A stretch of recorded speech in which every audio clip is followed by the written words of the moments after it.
I don't think they're ready, Nicole. They didn't look ready to me. Chat, are you ready? Let's see chat. Let's see if chat's ready. We are? What you are? Yes? Could be more ready. Could be more ready. Could be more ready. I want to see some nodders. Oh no, please don't do nodders. Please don't do nodders, no. Oh no. Okay, I think chat's ready.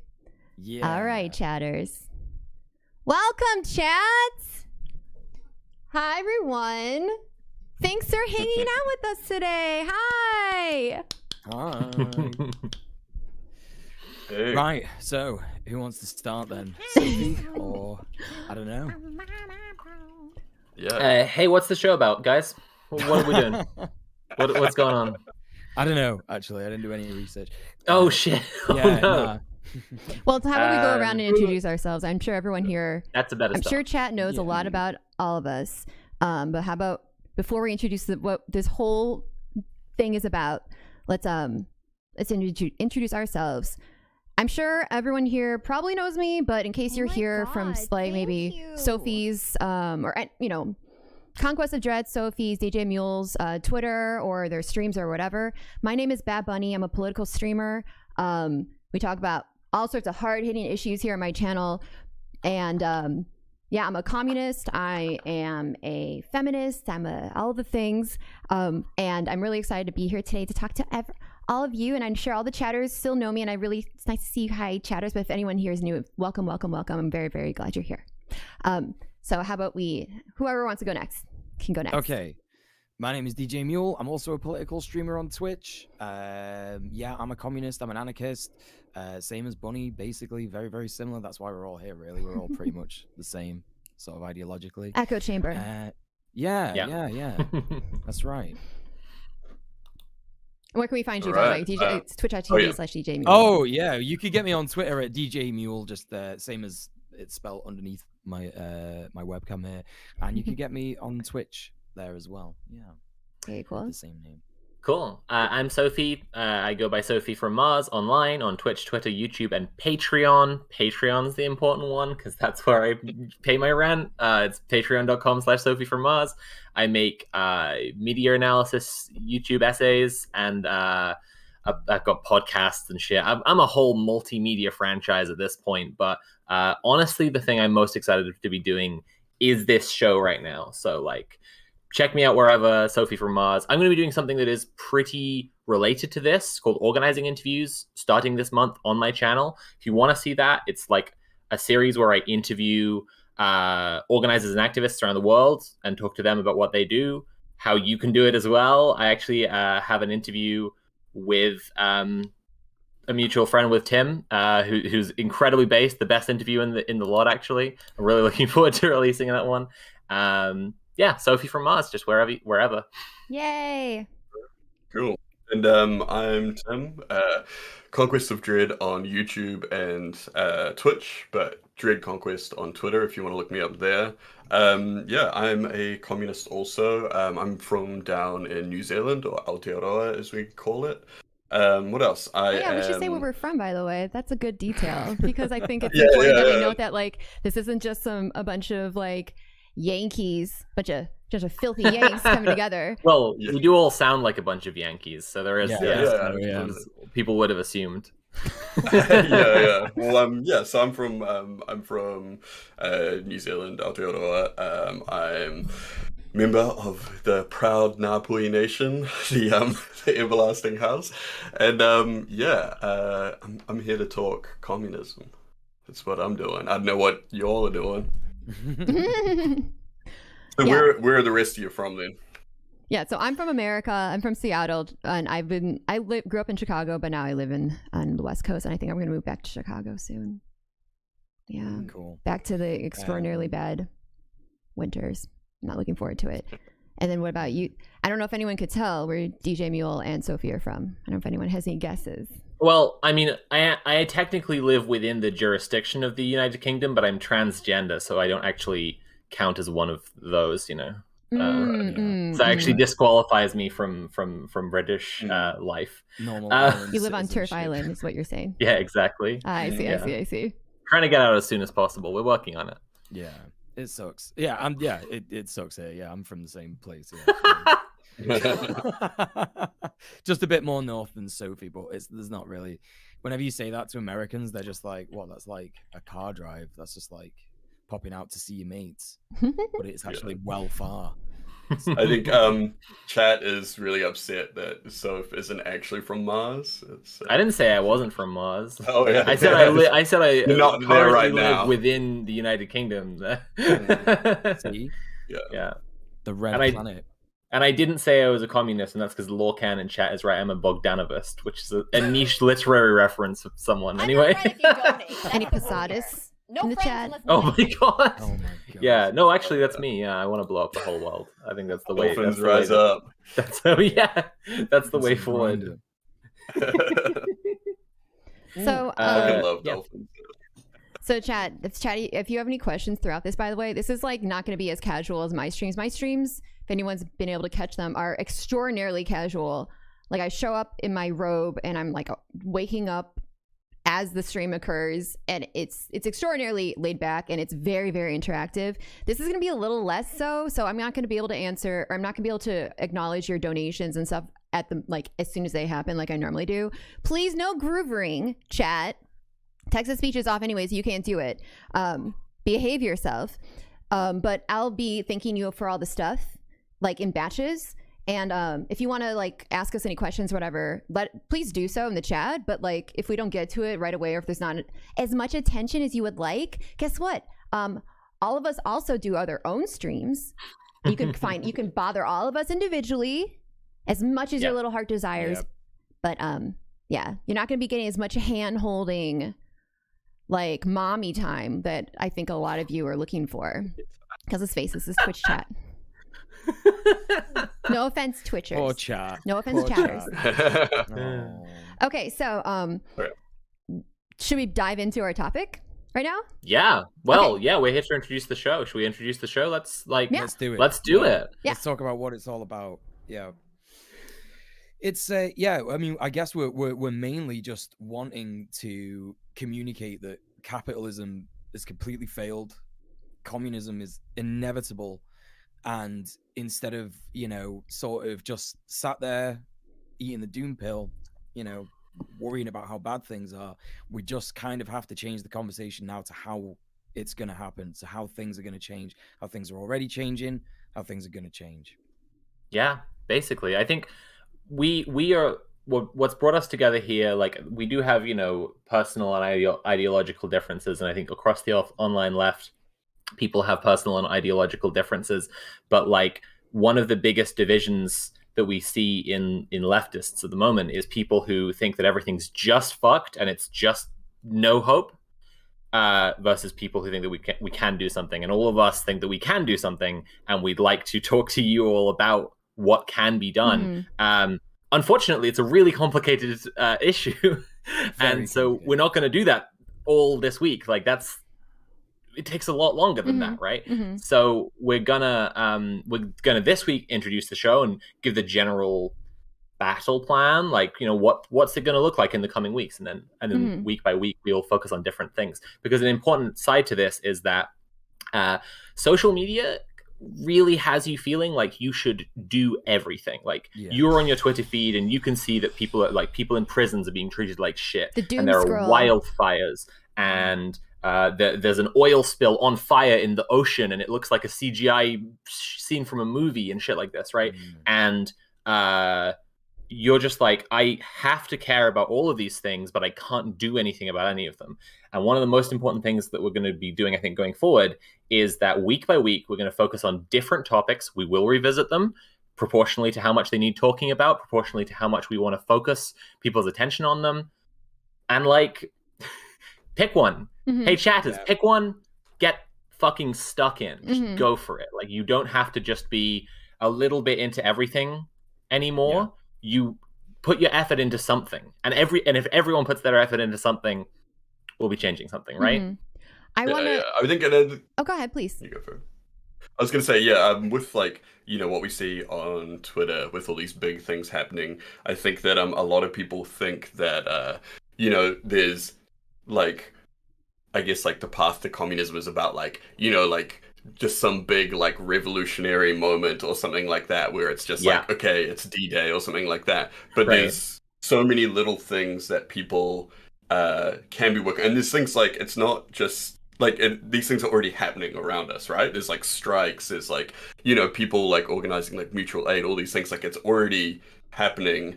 But yeah, like our whole thing is that there's not many people on the online left that are really talking about that at this point. Like a lot of people are really, transfixed with like other forms of, I guess, like kind of like leftist entertainment, whether it's like the internet blood sports or, things like that, which, Right. like I think, like we can understand the appeal. It's like people getting really heated and it feels like you're part of something or whatever. But but we're going to focus more on like actual like things that you can just go out and either like do or like even join up with people in your community that are already doing stuff, things like that, and because it's like there's this huge journey in front of us and we kind of got to start taking these steps.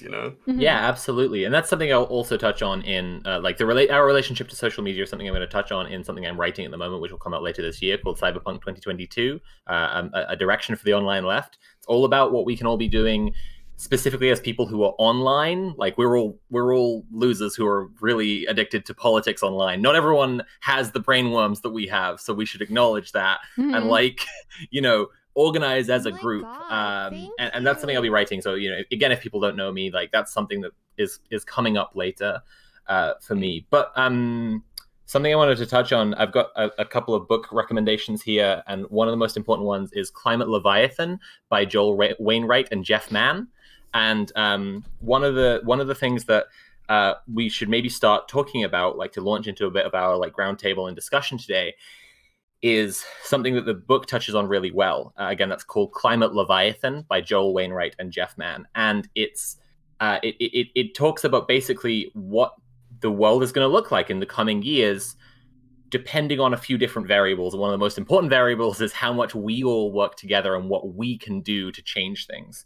But the overlaying thing is that there is collapse going on, right? We can see it all around us. Like there are food shortages, there are problems with the global supply chain, capitalism. This is the thing. Capitalism has failed.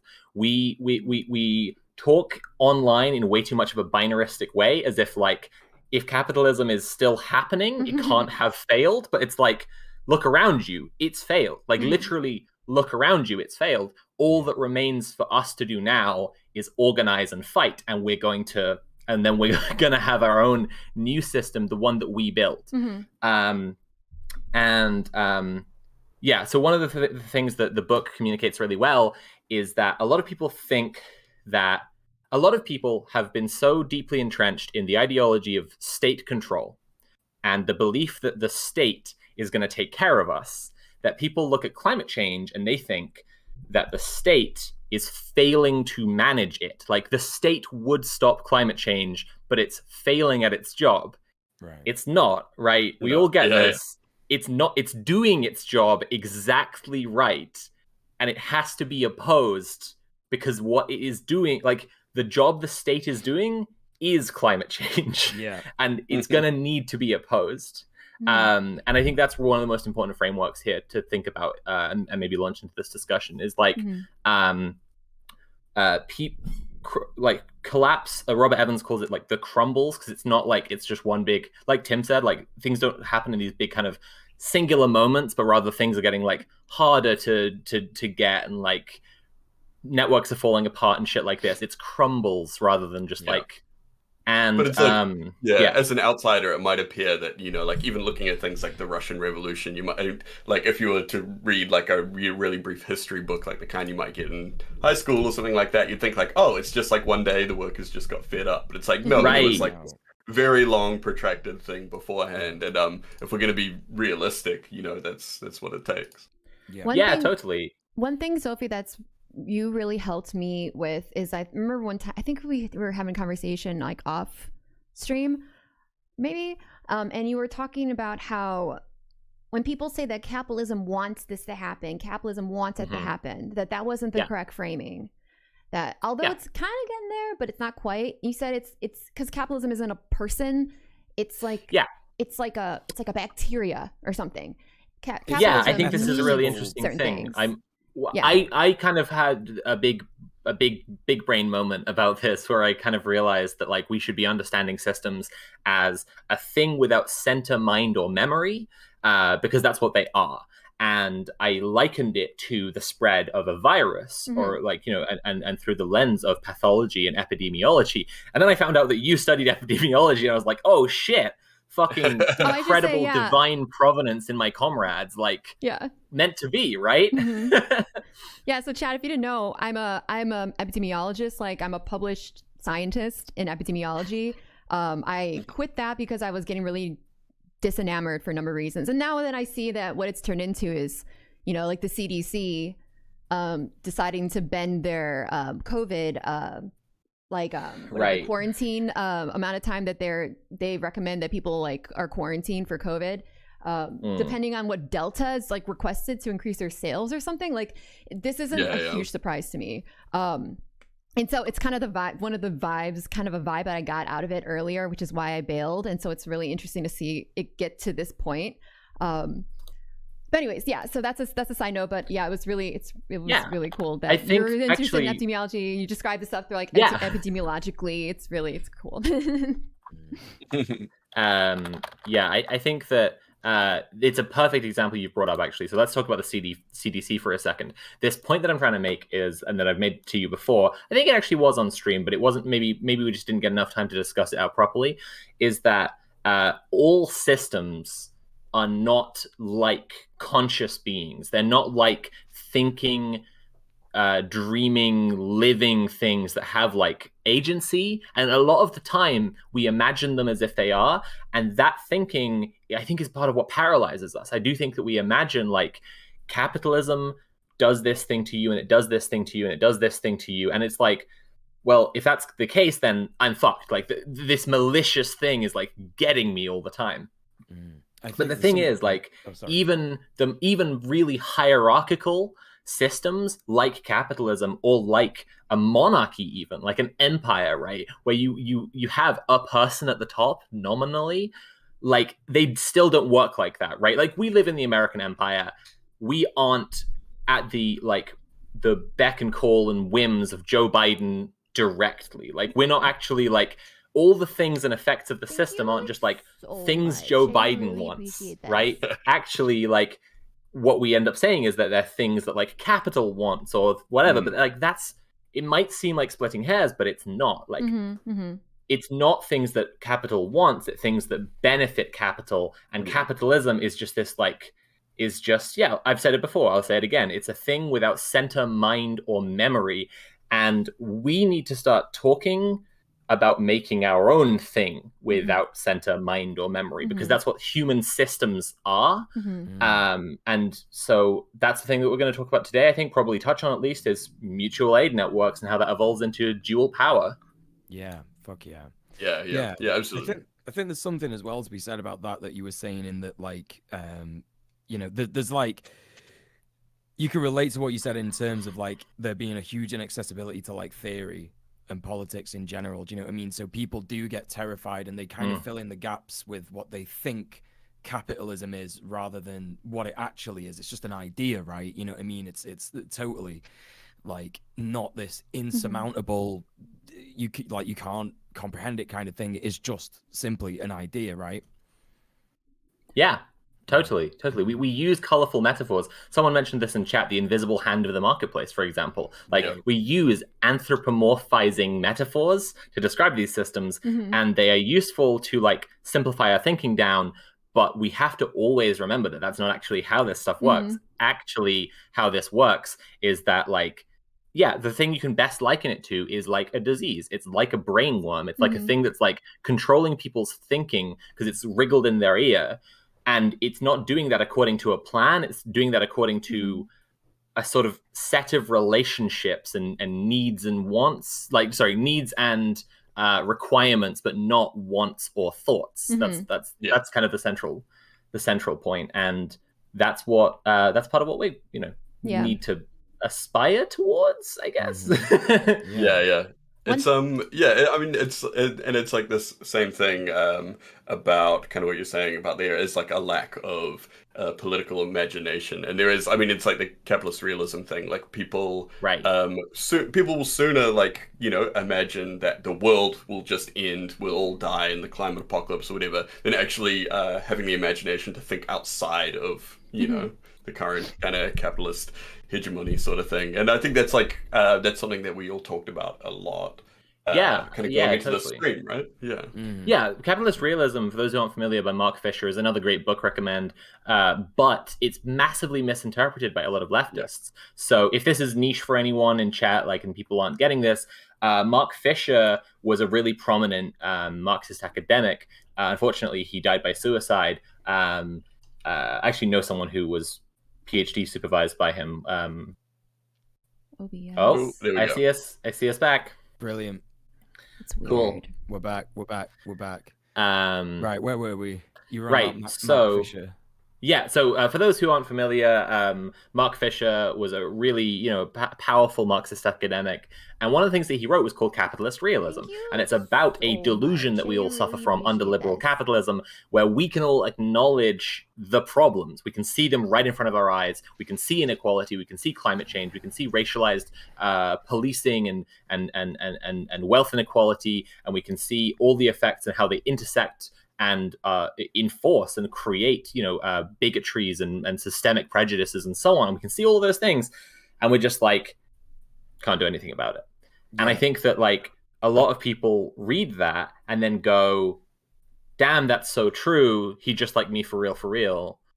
And they don't think, right, so if that's a delusion I'm suffering from, I should stop suffering from that delusion, right? And I think that's again, talking about this division, a lot of people do come away from this and they're yeah, it is just fucked. It just is fucked. Where it's meant to be an analysis of how people think it's just fucked, and to tell them that that's wrong. Right. A lot of people come away with it and they're just yeah, it's just really fucked. And the point is actually to understand that you need to expand your thinking. That's the opposite of what it's supposed to be doing. It's supposed to display the absurdity of thinking it's an impossible situation and how that's a block. And that's what we want to discuss today, right? Is expanding your imagination, being able to imagine a better world. Yeah, I've definitely been guilty of this in the past, where I've come up with sort of excuses to not do activism. Do you know and that's part of it as well, and also part of the kind of capitalist machinery is to allow space for anti-capitalist kind of media and things like this. I saw Alexia Clara, I think it is, in the chat mentioning things like that, and it's there are these really toothless outlets that we are given to feel like we are kind of, we're doing something special. We're doing our activism. We logged on, we did our activism for the day, and now we're logging off. So and that's something definitely to keep in mind. But maybe we'll talk about that stuff on another stream. We definitely are going to do a targeted week where we talk about the black pill and we talk about doomerism, and we basically help anyone in chat who's kind of struggling with that really directly. But for now, we're talking about what the general plan looks like. I will say one closing note on that is that the book I already recommended, Climate Leviathan, and I have another recommend, which is called How to Blow Up a Pipeline by Andreas Malm. Both of those books touch on this doomerism and say that they are huge problems in the left. But furthermore, don't just say this is a huge problem because people are demotivated, because that sounds a little bit cynical. Both of them, I think, in very, very clear terms, point out how these are basically false solutions. People in the imperial periphery or the global south or the third world, whichever term you are more familiar with, know the effects of climate change are real and happening and could be reversed by just fucking doing something about it. And here, a lot of people really comfortable in the imperial core are all this capitalism, what are we gonna do? There's nothing to do about it. And it's so Joel Wainwright and Jeff Mann in Climate Leviathan call it a false solution, which seems strange, right? To call doomerism a solution, but it is. believing that we're all just going to die, and so we should just give up and go to sleep. Right. That is a kind of solution, but it's definitely a false one. If everything that you believe is going to happen, then that's going to happen anyway, right? So right. But I believe that a revolution is inevitable. Which is the thing I think we should state for the record here. I think everyone in chat understands that Twitch has terms of service, and before any hate watchers rush to try and get us, we aren't promoting or endorsing anything illegal on this stream. We will endorse and encourage people to engage in civil disobedience and legal actions against capitalism and against climate change. It is the official position of this show that people will be engaging in a lot of illegal actions against capitalism and against the systems that are killing our planet. And we will discuss those at length and talk to people, if we can, who have been involved with things like that in the past. But we don't endorse them, because we're not endorsing crime or criminal activity whatsoever. I don't know what hate watchers are, so I'm just gonna take your word for it. Okay. Fair enough.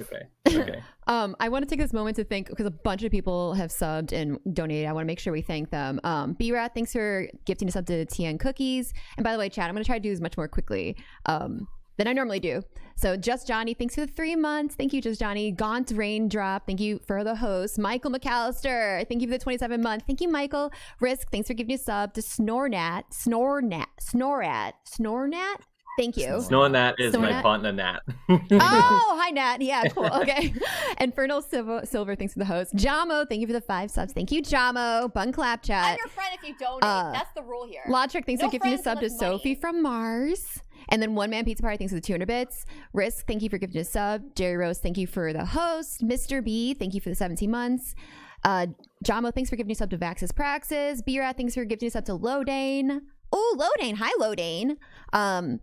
And what did we just get? TB Skyen, thank you for the 5 subs. Thank you. Bun Clap Chat. Thank you. And Goblin Hugger, thank you for the host. I appreciate it. Nice. Okay, so I think we can jump back in. I think. I'm sorry, you didn't realize you had a thing. No. I didn't know if you wanted to continue talking about what we're talking about. Tell me your thing first.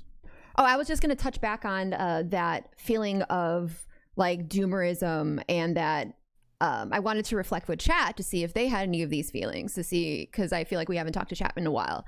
Yeah, that sounds great. Yeah, so chat, press 1 if, not including this conversation we're having, but press 1 if you felt like it's all over, there's nothing that can be done. Press 1 if that's you. I will say that I have felt this for a very long time. This project is helping me. Yeah, this project is helping me to not feel that way. Yeah. Well, I want to say something about that, Nicole. Like, that I know you felt that way, and I just want to say, like, I predicted that you being involved with this project would help you to feel differently about it. And I talked to you a little bit about the miracle of people working together, and how, like, when we'll definitely touch this more in the Black Pill Duma episode, but like, I think that people have this evaluation of the world where it's like, it's all hopeless and it all seems completely rational, and like there is logically no way out. But when people work together, it like shocks you. It shocks you how much can suddenly get done. And that's why I was saying to you, like, I think you'll feel super different once we get into this a little bit. And I've seen it happen. Like, I've seen it be happening for you already. I will say that I will say that after Bernie didn't win, that was me. I was just like, that's it. Especially with climate change. I'm like, this isn't something that we can just like try again. It seems like we missed the boat. Well, the thing about Bernie is that Bernie Sanders is a reformist, and we will have an episode about reforms and about non-reformist reforms and why M4A would be a non-reformist reform, but he's still in electoral politics and invested in socialist reform. And I think that some smart people have said when the state makes reform impossible, it makes revolution inevitable. There we go. Exactly. I after Bernie lost, I made a video about like just a little short one about stuff like that, about staying on target. And it's kind of the thing where it's like, you know, like, yeah, there are these like setbacks or whatever like that, or things that we, you know, might see as setbacks, but there's like, we have like a long-term goal. The long-term goal is like communism, you know, socialism, communism, whatever, and you want it, like, that's the goal, you know, like, it's a lot of people, I think Bernie was the goal, you know, and they were like, when it didn't happen or whatever, they were like, oh no, that's like the whole thing. But we really need to look at, like, this is we need to look downstream from that, focus on the end game, and then, you know, it's like these little things. It's like, yeah, okay, cool, you know, like, it might have been better if, you know, things panned out a different way or whatever like that, but we're still, you know, we're still working on the thing. We're still on this. We're still on the track.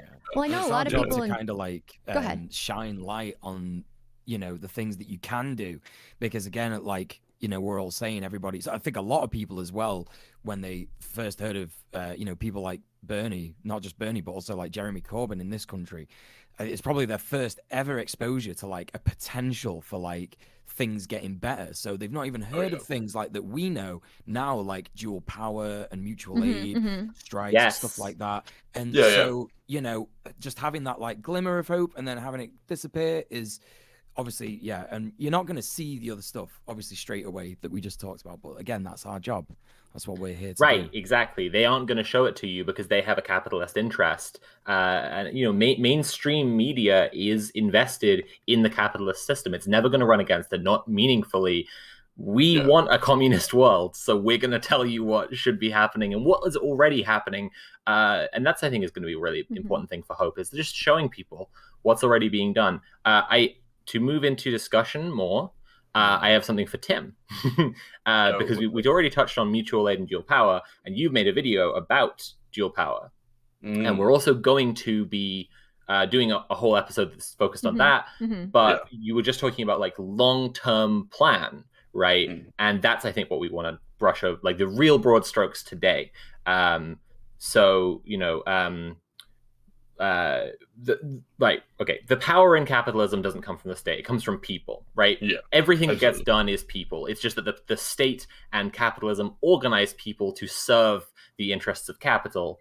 And once people see that all the power comes from people, we can organize ourselves to benefit everyone, right?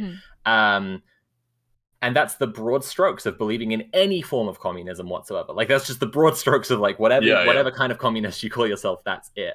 But let's talk about the transition between where we are now and where we want to be long term. So the keywords are mutual aid networks and dual power. Do you want to tell us a little about it, Tim?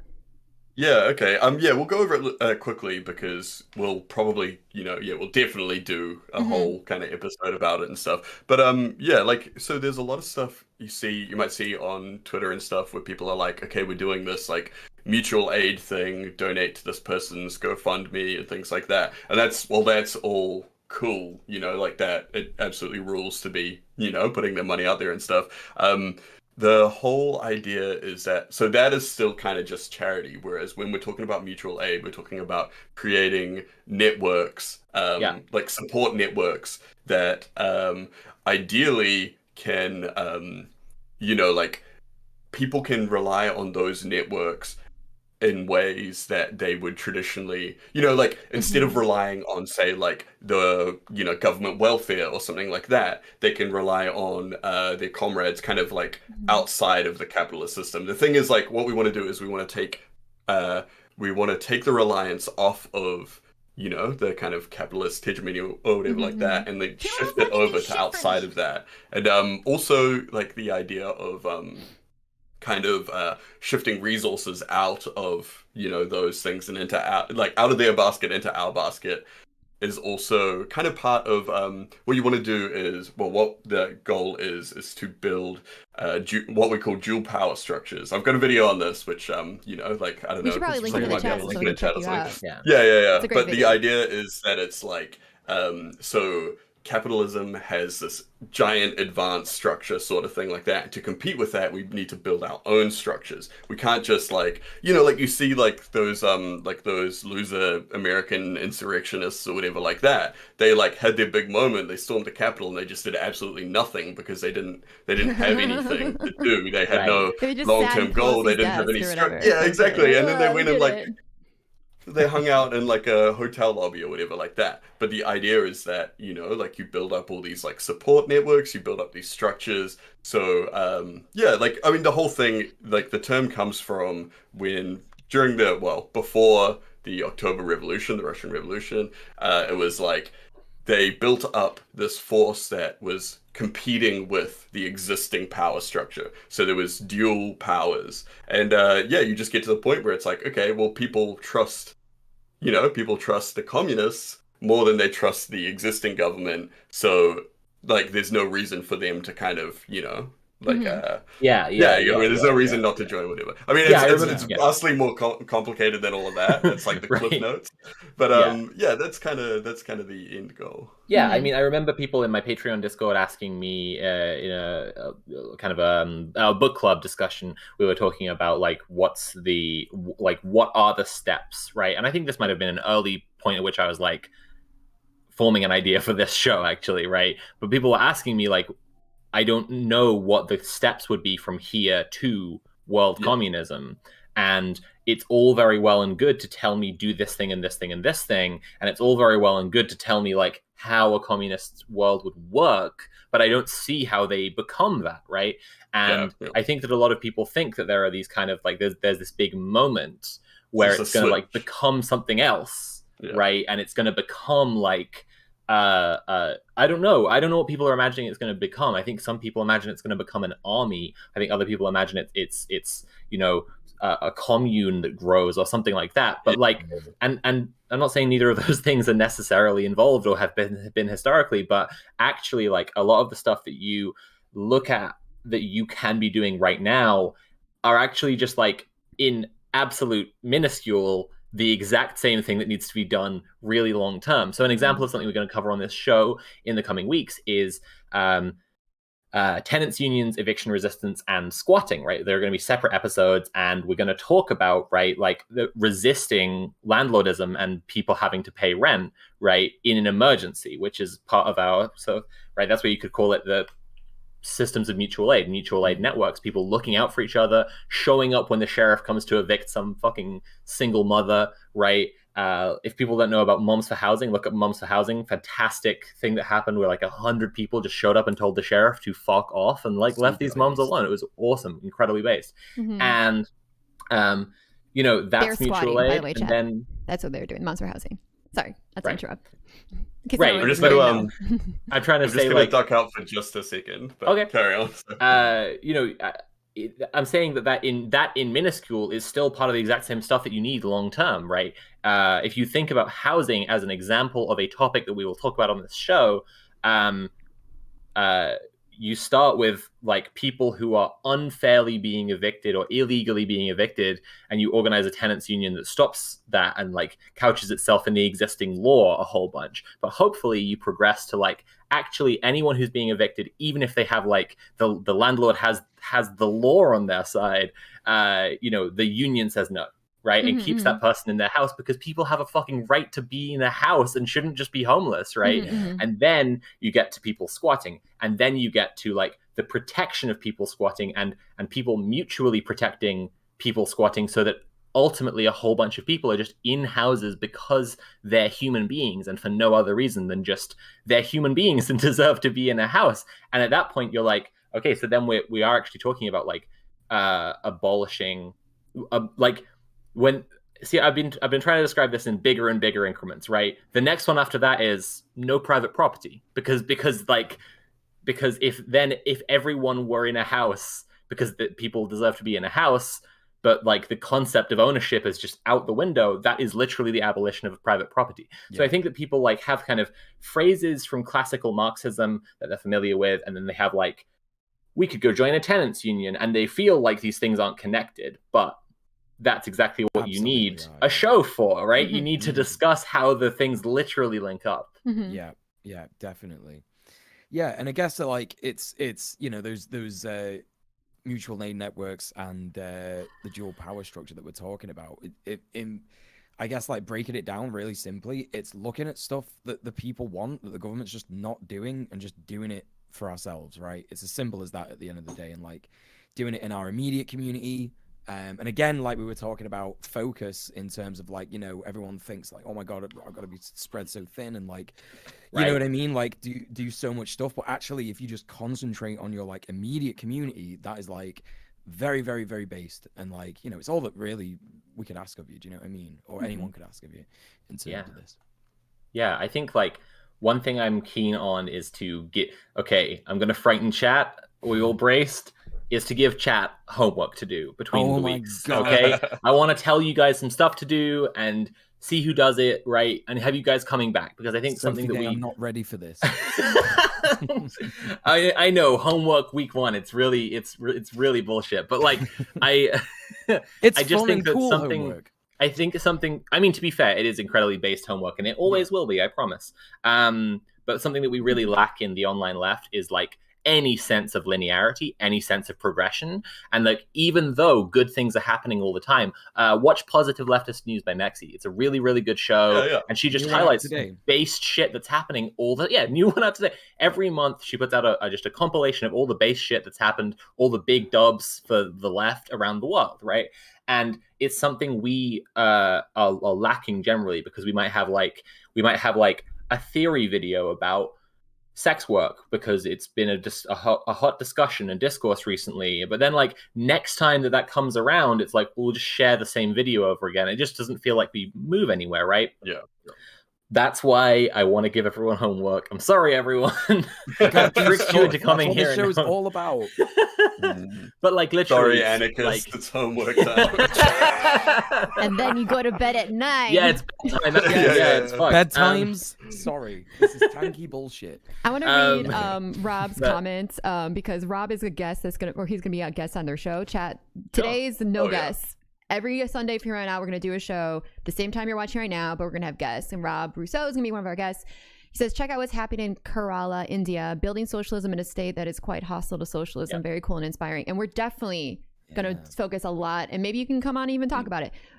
Focus a lot of this show on like pointing out examples of successes, because these successes are not being shown to you.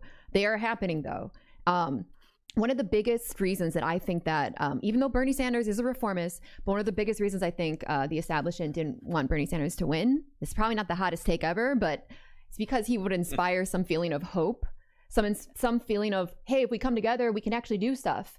And so that it's not because he was going to increase taxes or anything. Like these things can be blocked. These things can be undone.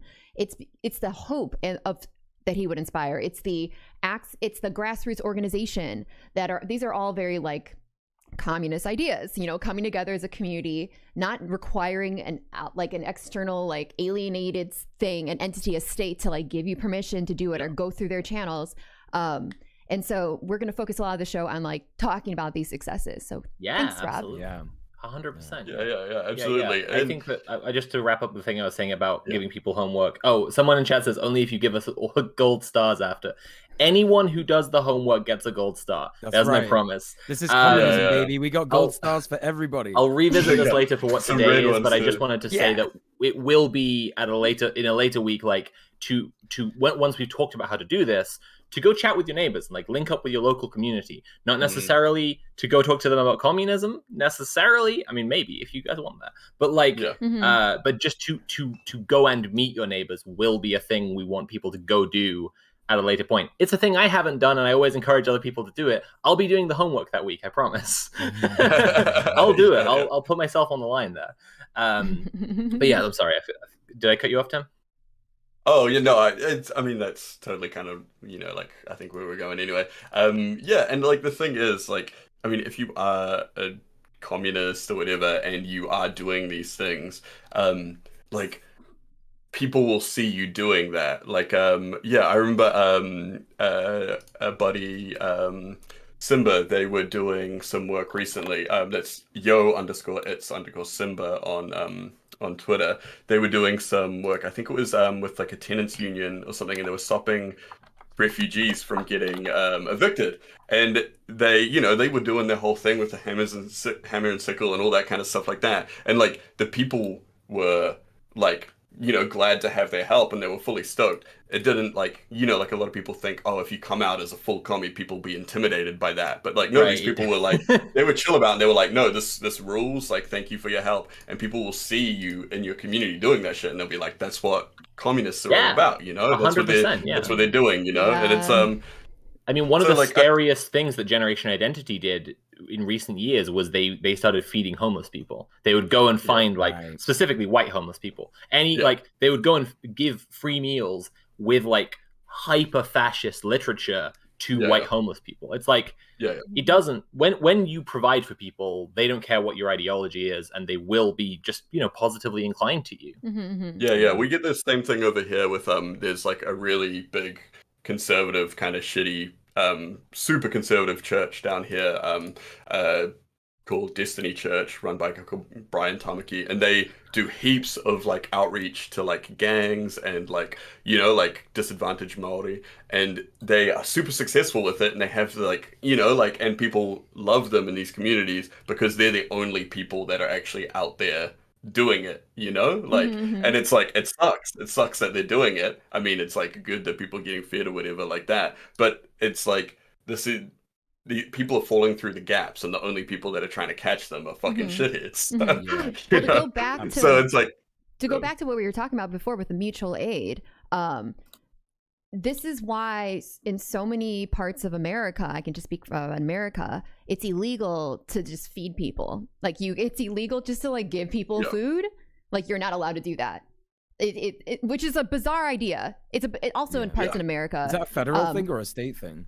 It's definitely probably a state or a city-based thing. Yeah. But it's I know was it Food Not Bombs? What's the name of the organization? I've heard of them. Yeah, that's one. I mean, they oftentimes get arrested because they're just giving people food. Or like I know there's seen stories where like a priest will just try to give food to like hungry people. It's like a church outreach thing, and then we'll get like an old like priest. He's like 90 years old, and he's like getting like carried away in like cuffs. Similarly, it's illegal for say like homeless people in many parts of America to like eat out of the trash. If someone throws away a bagel, you're not allowed to take that bagel. These are all ways that the state tries to mandate that you go through their channels, that you always have to walk to your slave job every day, ask for your little penny, and then you walk over, give that penny, and then you can have your food. So when we do this type of mutual aid that we can actually like reach out to people and like say just straight up feed them, like you said, it doesn't matter what your ideology is, they're going to be grateful. And also this is, in my opinion, is a really great way to help people to understand that this is actually a really cool thing.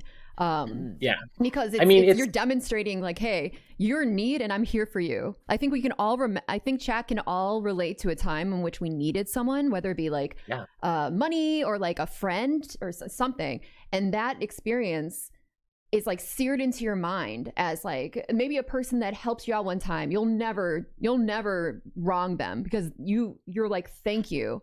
And this is what the state tries to sabotage and make sure that you only go to them for it. So I don't know. I just wanted to bring it up to tie all the things in together. I mean, it's a thing like the general line is the state exists to mediate class tensions in favor of the ruling class. But like taxes exist as a thing, at least in the case of more modern states, maybe less in the sense of in the case of kings, but like it's a whole history of money thing. In the modern sense, like there's an economic concept economists use called velocity of money, and like they like taxes as a thing to exist just because like otherwise the money would all just accumulate with the richest people and it would just stay there.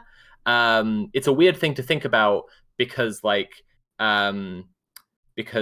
you don't think of tax. You think of taxes having a function to pay for a thing, but like if money didn't exist and a state was just like mandating that people had to go do a thing and that the resources had to be there for them to build a road or something, right? Then they would just make it happen, right? And if they were paying, and at the same time the state were like providing for the people who were working on it to have food and clothes and all the things they wanted, etc., like the people would be perfectly happy. But like taxes, people are taxed basically to just like keep the money circulating around, just keep this illusion of like a marketplace and it's all choice and all of this shit going.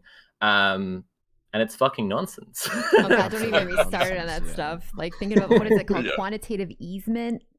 I think that's the government in at least America is pouring. I think it's like at least billions, maybe I think it's like several billions of $1 billion a month, maybe more than that, just straight into line go up. Not to people, not people that need food, not student loan forgiveness, not healthcare, not homes, none of these things, not education, nothing. It's straight up just, we need to print this money and then put this money directly into this imaginary world so that this line can continue to go up and will continue this illusion of what you're describing. Totally. And nonetheless, all the wealth is still pooling with all of the richest people anyway. So it's not really working that well, is it? But maybe this is a next kind of topic of discussion. Looking at my notes, I want to bring back actually something we said earlier. You mentioned the CDC, Nicole, and like you were saying about like feeling disillusioned, and now you're kind of glad when you see the way that the CDC are like bittersweet using, glad, like when you see the way that the CDC are just like mandating horrific shit, and it's completely dictated by the whims of capital. Like, so to expand on what you're kind of referencing there, right? In America, they just reduced the self-isolation time if you have COVID, if you test positive for COVID, from 10 to 5 days, right? I think it was it was something to 5 days. I think it maybe have been quarantine or something, but I can get the exact thing up. But no, it's absolutely just against science, against health. Absolutely. And in the middle of, it's not like we're experiencing a lull. We're experiencing extraordinarily not a lull. We're experiencing like a mutation. We're experiencing like all sorts of issues. So go on. Yeah. Again, Rob Rousseau in chat says, strongest economy ever, baby. By the way, don't look at what's happening in the streets of San Francisco. I often say this. If the economy is real, bring it to me. Show me. Show me it, please. If it exists, if it's real. If line go up, I have to see the line. The CDC. A really good take I saw on Twitter from someone was, didn't capital just tip its hand a little with this CDC thing? Because if they can't handle people self-isolating and not being at work for 10, 11, whatever it is, days, that means that's how long you'd need to hold out for, like, in order for them to be absolutely fucked. And I think it's a super true thing. Like, my personal belief is capitalism couldn't live one single day without us. Like, if the working class, if everyone who makes the actual line go up was just like I'm just staying home, it would take a day, less than a day. I mean, that's my personal position, but like, this is an exercise I actually wanted to bring to chat today. Was chat, like, if you want, like, imagine for a minute that everyone who works a job, like not someone who manages people, not someone who's someone's boss, but everyone who works to do this stuff, was just like, nah, right? Was just striking and was just like, no, I'm just not going to give my labor to global capitalism. How long do you imagine global capitalism could survive for? Right? Because I think some people would answer that the moment that happened, global capitalism would like definitionally be dead. Others would say, in a more realistic sense, like, they have all the wealth, they can afford to kind of hold out a little longer. This is how strikes work, right? Is like they accept their losses versus how long people can afford to strike for, and that's why people have strike funds. But if people were like, we're not striking for demands, we're striking for the sake of striking, we're just gonna form this, a little of what we've already been talking about, right? Form a massive system of mutual aid, dual power structures. We've got our own structures as people now. We have our own owned by the people power structures that provide for ourselves, and we're just gonna not, like, how long do you think capitalism could survive for? I think it's less than a day, right? And I think if we're talking about having a plan across the whole, like, you know, a whole long-term plan, like, this is a really good starting place. I'm not saying this is our plan, because again, we don't really have a plan. We're not actually here to organize anything. We're a bunch of commentators. We're a bunch of like social media influencers, and we're actually like just really reporting on what's going on. But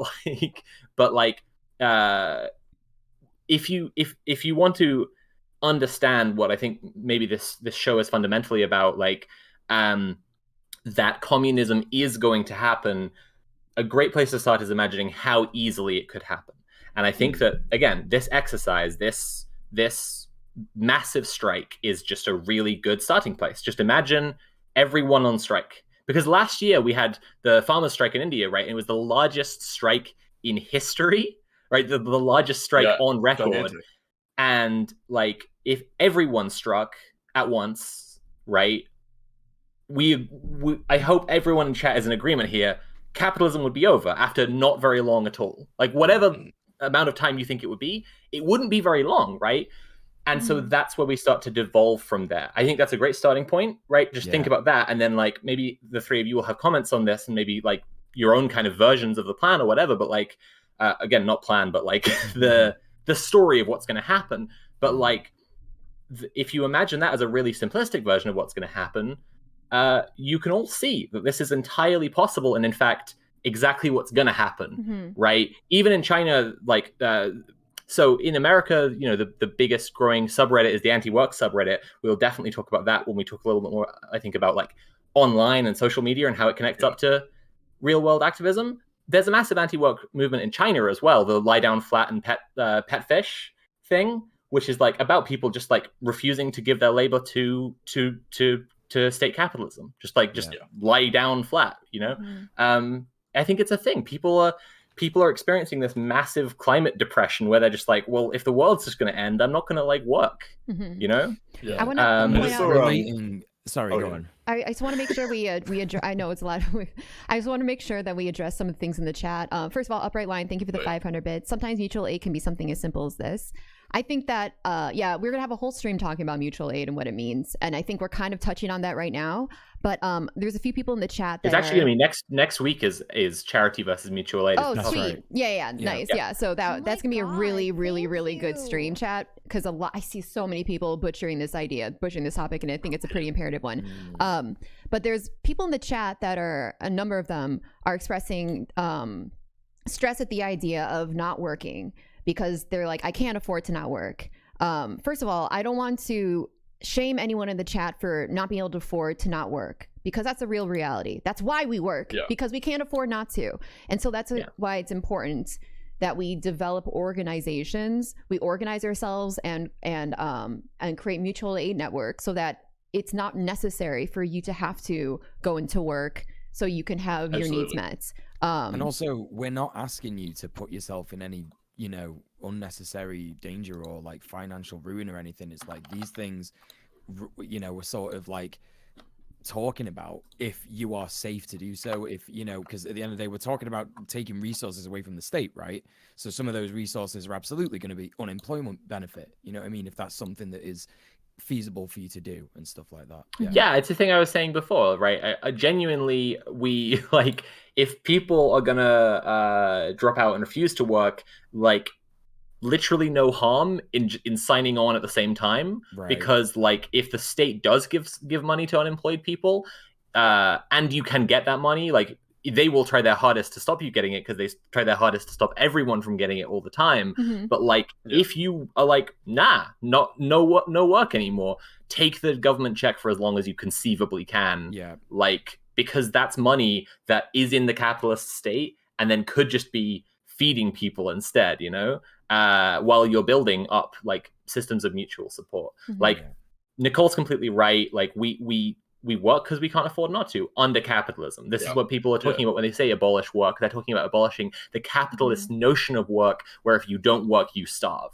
right? That's what that's what we as communists care about and are working towards, isn't it? Like, we're fighting that threat of financial violence in any way that we can. I also want to point out, that there's people. Oh, sorry, I just wanted to talk about this one real quick. There's people in the chat that are talking about like like what happens if all the workers don't show up? Like what happens to, where do we get food and all this kind of stuff like that? And that's obviously what we were just talking about, like mutual aid networks and, like building dual power and stuff. But yeah, like that's why these like people are saying, I saw someone say, but where do the mutual aid people get the food from? And it's like that's why it's got to be a big thing, like to get to like you can't just be like, okay, general strike now, like like I've seen people before be like, okay, we're doing a Twitch general strike, everyone stop, whatever, like that. But it's like, no, you can't do it. You can't just leap into something like that. It takes a tremendous amount of organizing. It's like literally like securing like supply lines with like preferably you're going to be working with like co-ops, people that can actually provide food and things like this. Like there is like that's a huge thing, and that's why that's why I think it is always very good to like remain a healthy amount of skepticism for people that are calling for strikes just out of nowhere or anything like that. Like sometimes we get this a lot with like kind of lefty influencer types and stuff, and I've done it in like year 1 or 2 of being a lefty, an online leftist. I've absolutely been like, we should strike and we should refuse to upload or stream or anything. And it was just like complete naivety. I had no idea what I was talking about. Can I interject a real quick thing, which is that like there was this with people online trying to organize a general strike, but they weren't really trying to organize it. Oh no, they were just saying, they just set a date and were like, do this thing. That's what I meant earlier when I said like if social media influencers tell you we're organizing this thing, don't do it, because social media is great for amplifying stuff that exists and saying this is a thing that people have organized, but not a place that you should actually seek leadership from. Sorry, Tim, you carry on with that. Oh yeah, I was just gonna say, yeah, like there are examples of things like I saw someone just mentioning are there historical examples of local level. You can look up like Cooperation Jackson and stuff like that, like like these like labor unions and stuff that actually kind of don't just like, they're not just like we're working as like a union for our specific local kind of force or whatever like that, but they are developing these like networks and stuff, and like I mean there is stuff like that happening all over the place. I mean like on a global scale all over the place, I would say, like you're not gonna like the question you said from chat was like where would the people in the mutual aid network get the food, and it's like but we can all conceive that there are actually like simple enough answers to that if the system exists. Like you're like, right. I mean, like we can look at the farmers' strikes as well. Okay, it's like, yeah. well, In when the India? farmers strike, where do the capitalists get their food? Like right, exactly. Yeah, 100%. We'll definitely do an episode that's about workers co-ops as well. That's definitely coming up in the coming weeks. But literally, like where people get their food, it's like well, if it's a large scale general strike, but like you haven't organized your own source of food, like with the farmers strike, like they're literally farmers, then the same place you usually get food, and it's you got money to pay for it, so then you have to have a strike fund, and then where does the strike fund come from? Well, a great example of what I just said about like boosting things that already exist. In the last few days, Kellogg's workers, right, got their demands met because they were able to hold out, and a huge part of that was that the Kellogg's strike fund was shared all over social media, and loads of people put their money into it. See how that's exactly that's exactly what we're describing, right? For the purposes of that strike, at least, there were people who were existing outside of capitalism. They were like, we're going to hold on, we've got a strike fund, we refuse to give our labor, and we're just living off of people's mutual aid. And then the strike fund was big enough that Kellogg's knew they weren't going to get shit done. They weren't going to be able to do anything. And then they lost. Like Kellogg's lost and the workers won. I'm glad you came back to that, because I just had a quick Google of that about, we were talking about the line. And as soon as the very day that Kellogg's strikers announced they were going to strike, Kellogg's lost shares. Like their shares just went down. Like that's how much we actually affect this like mythological being that we've created in our heads that is capitalism. Like that was only 58,000 strikers, of however many Kellogg's has in the world, which is like way more than that, right? You know what I mean? So Mm-hmm. B-Rat, I'm going to thank people really quickly. B-Rat, thanks for giving us a sub. To Alexia Clara, thank you. And Brisk, thanks for giving us up to Defixianess. Thank you. And really great conversation in the chat right now. Chatters, you're being very good. I'm very proud of you. Very good conversation. And make sure I know there's a lot of people that have insecurities about what we're talking about. Try to be kind. Obviously, if they're bad faith, they're bad faith. Not all like vocalized insecurities about the discussion we're having are always here in good faith. Oftentimes, it could be here to poke holes into like the integrity of our conversation. Right, but, like this guy's like, what are your guys' thoughts on democracy in relation to communism? That's not the discussion we're having today. We're not talking about that. Have Sorry, a nice man. Sorry. See Sorry. ya. Okay, well, I think that there's a lot of. I think to be fair, there's a lot of Twitch that is focused on these types of conversations, and I think we need to keep reminding people that this is not what we're here for. We're actually doing something that's never been done before on Twitch. So if this is a novelty to some of the chatters, that's understandable. And for that reason, people are going to be trying to poke holes in this because there's a lot of people, sadly, who are invested in not doing anything. Do you know what I mean? And yeah, it's very likely. But that's okay. No, that's fine. The more important message is exactly what Nicole was saying. Yes. Chatters, be kind.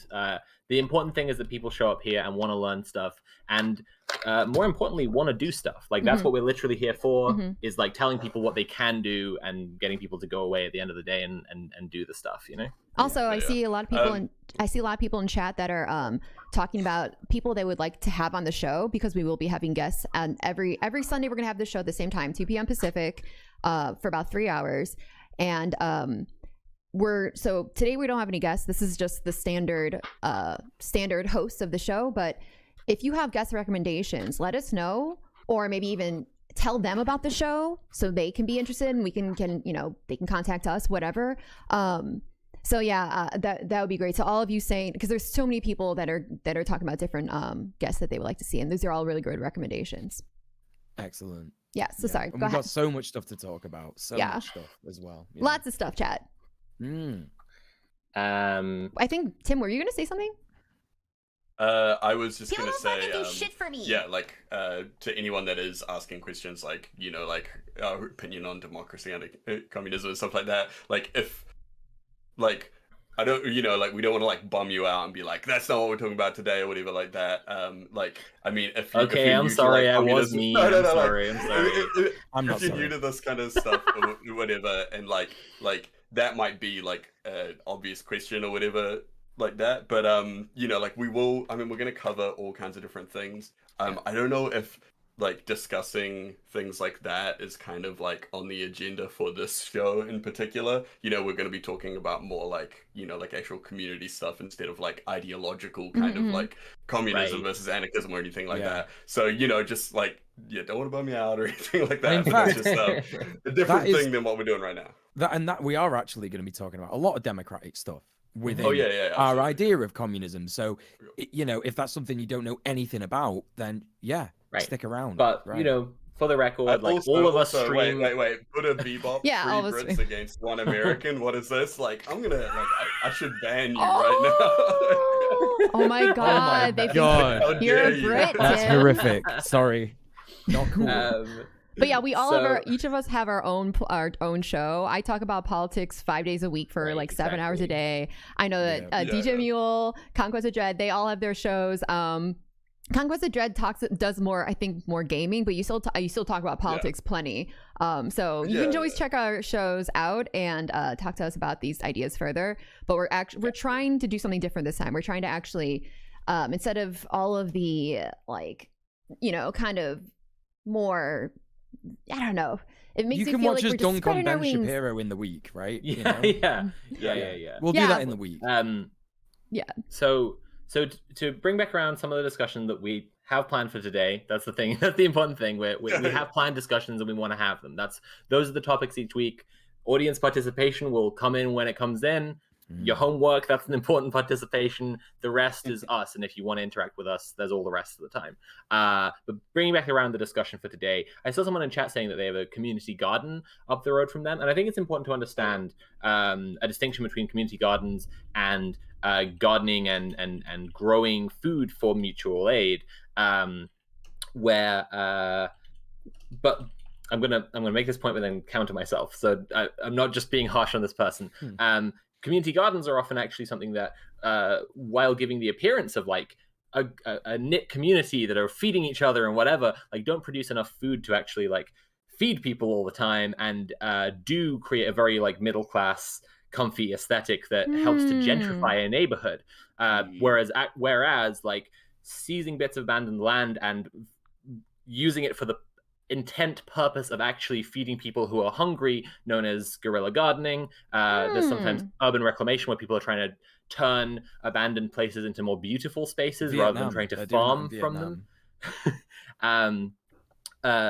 You know, that's more what we're talking about. But I want to reiterate the thing I said earlier about how there's kind of a sliding scale from one thing to another, right? While I've said this is this and this is this, they are connected, right? And it's like I was saying about like tenants unions, eviction resistance, squatting, abolition of private property, right?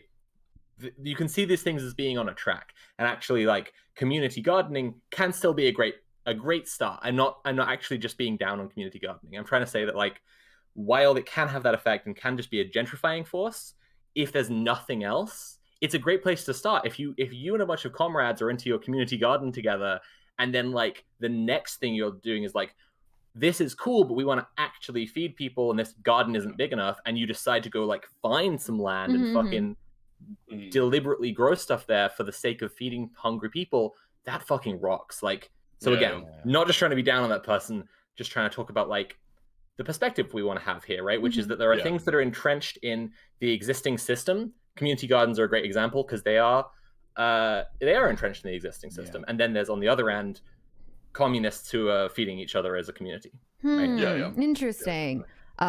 Jameson says, great video first episode so far. Will this be put up on YouTube? Yes. So on my YouTube channel, !YouTube, you can anytime you want to, !YouTube or !YT.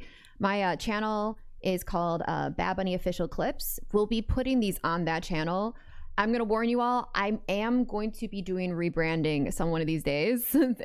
Hopefully pretty soon, because it's just really hard to find there's just too much Bad Bunny, the Puerto Rican rapper, and Bad Bunny, the internet person, but then it's really hard to find me, and lots of people hate me, and so they make all sorts of videos that kind of drown out my videos.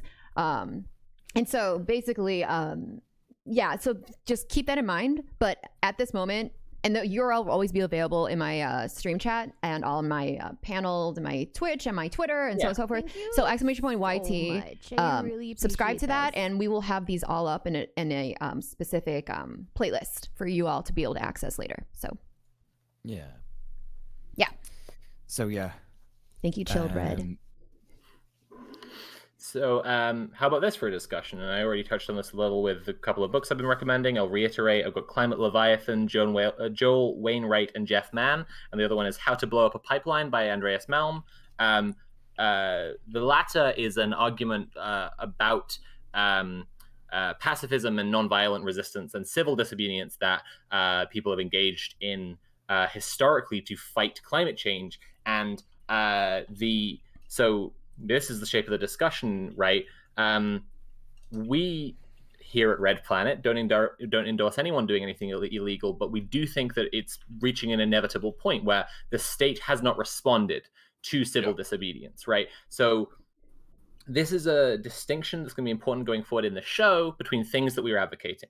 We are advocating for civil disobedience and legal forms of activism and pacifism and going on strike and things like this. Go talk to your neighbors, join a union, grow networks of mutual aid. However, we do think it's inevitable people are going to be doing things like, as the book How to Blow Up a Pipeline talks about, like sabotaging oil pipelines, things that are constructing and harming the environment, just literally smashing the machinery that is doing the direct harm to the planet and setting our world on fire and bringing us all closer to extinction. And it's already happening as well. That's the thing. We're essentially commenting on what is already happening. Exactly. And so that's the shape of what we're going to talk about across the show. But like, do people have any thoughts about this kind of distinction between these two things, these two kinds of things? Yeah, I mean, sorry, go on, Tim, if you want. I was gonna say, yeah, about the community garden things. Like, I think some people have mentioned in chat. Like, sorry, just like the whole thing about like sometimes something like that can seem like really cool, but is actually kind of just a tool for gentrification and stuff like that. Right. So, yeah, like, you know, there's like a huge difference between like a little, you know, urban oasis where people can get a little bit of kale or whatever, to like, you know, like actually like, you know, building proper gardens and all that kind of stuff, and that's more part of the like the mutual aid stuff that we're gonna get back to. But I just saw some people talking about stuff like that in chat, and I just wanted to totally. I mean, I think like the Persian for garden was paradisoi, which is where we get our word paradise from, because like the idea of a garden is about like a luxury space, and like in our you know, in the American empire that we live in, right, with the dream of the white picket fence, like we're all supposed to be entitled to our own little paradise. And I think that like thinking about the distinction between a community garden and a community farm would be like maybe the cleanest distinction you can make. Like this one is for some people to enjoy, this one is for some people to get fed, right? Yeah. And I think like there's also like when you start thinking about a lot of this stuff, like, and you'll see why a lot of the really good organizations kind of address, you know, like they may be like just like, you know, a prison abolition organization or something like that, but they might also have, you know, like official stances on land reform and things like that. Is because once you start kind of looking into these things, you realize how it's all kind of connected, you know, like the way that people utilize land, the way that land is owned under kind of, you know, capitalism or whatever like that. It's tied into these things. It stops people from being like the commodification of the land stops things like communal gardens kind of thing from happening. Yeah, because totally. Once that, you know, like it's like a domino thing. It's like once you start changing the way that we relate to this, then, you know, like the whole thing just, you know, like the house of cards starts waving a little bit. Exactly. So I think like it's good to keep a lot of that stuff in mind when you're looking at organizations and stuff. And same thing with like unions and stuff. Just absolutely, but Mule, you were going to talk about the. Oh, sorry, no, it's okay. Yeah, no worries. Between different things.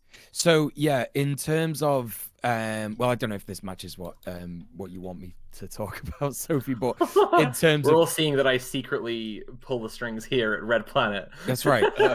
No, but I mean like directly answers the question. But the way that I see it is that like it doesn't even have to take like, you know, obviously we're talking about this book, How to Blow Up a Pipeline, and obviously we're not telling people to go and blow up a pipeline, but it is inevitable, right?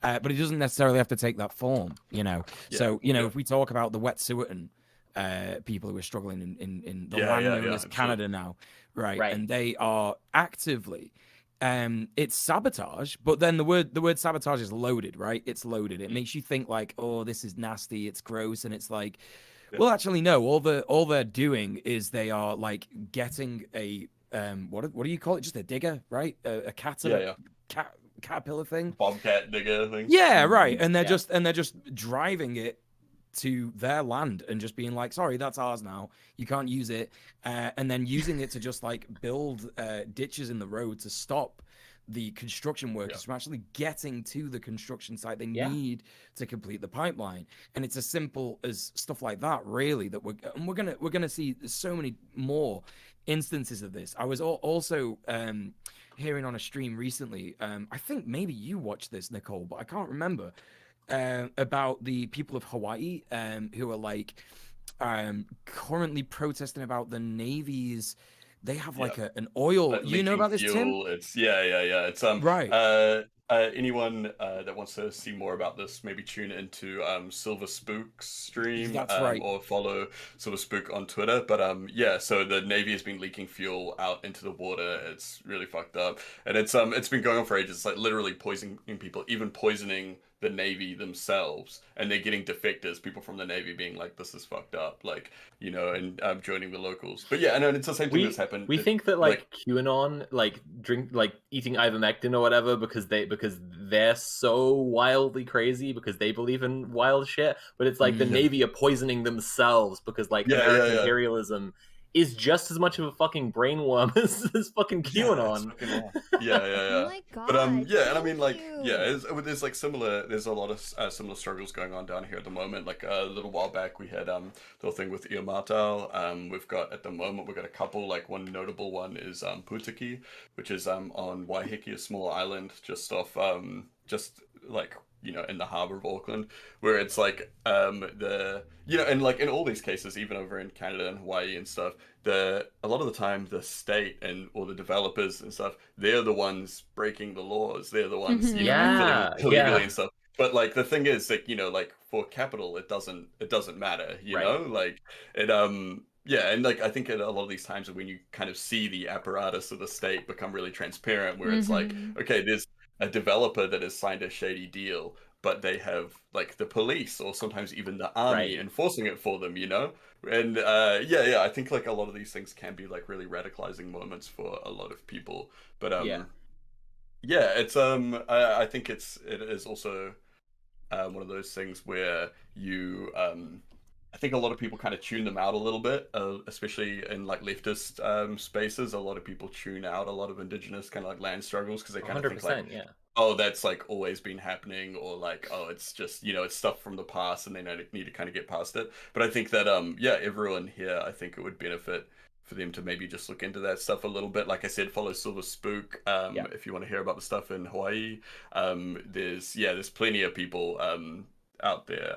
Just off the top of my head, I'm like totally blanking, but I often talk a lot about Iamato, Anarchist Federation's magazine, Organize, which I'm subscribed to. Actually, their most recent issue did an article on Iamato. Oh wow, I didn't know that. Yeah, it's something cool you can check out too.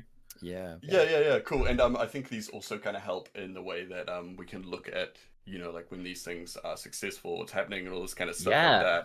There are a lot of I think that there's a lot of like organizations like communist or anarchist orgs that could probably like I think a lot of the time the goals are like simpatico. It's like the guides are the goals are aligned a lot more than what people think, and I think it's no, it's completely true. I think you're completely right. Like I think we need to be I think that the coming resistance to the systems that are killing all of us, are gonna the resistance that we will see will learn from indigenous people the world over in settler colonial states, because like as much as like white leftists think really arrogantly like it's that, like you said, it's always been going on, nothing to be done about that, it's whatever, like it has been like indigenous people's struggle has been going on since the beginning of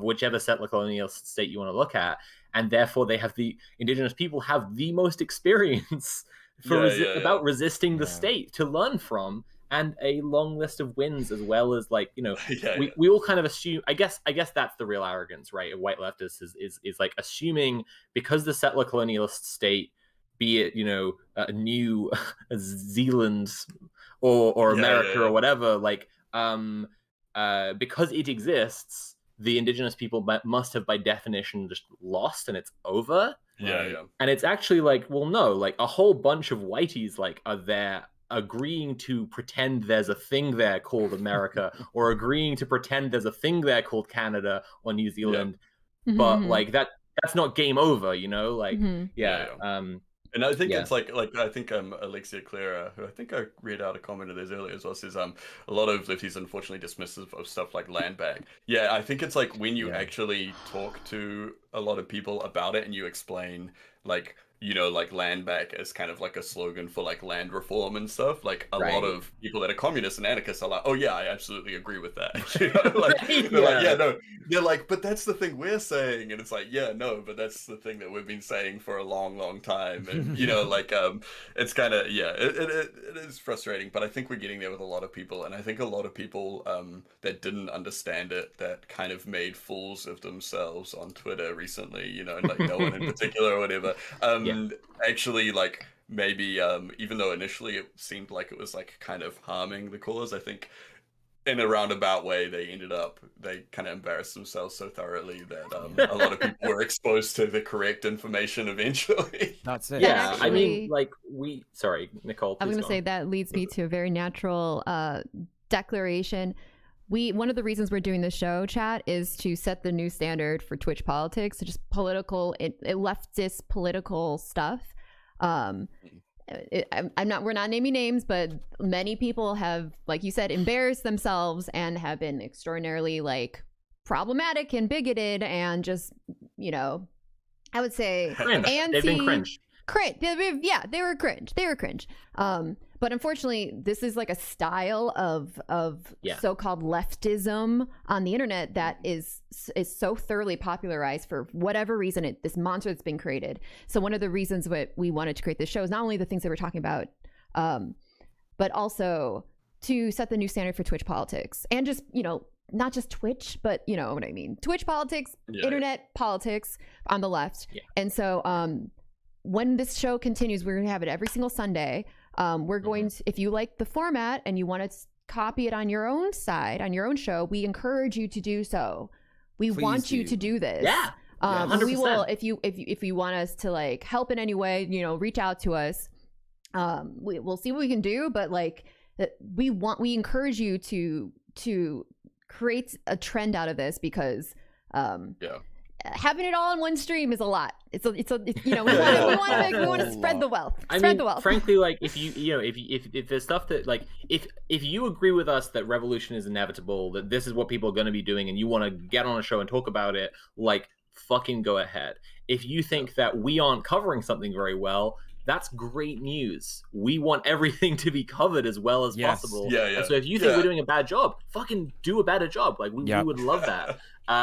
But yeah, like I think it would be fair to say we all again, we're not interested in drama, and we're not interested in naming names, but like there has been a streak of what's been describing itself as patriotic socialism, and is really just a red-brown thing, which has been the most extreme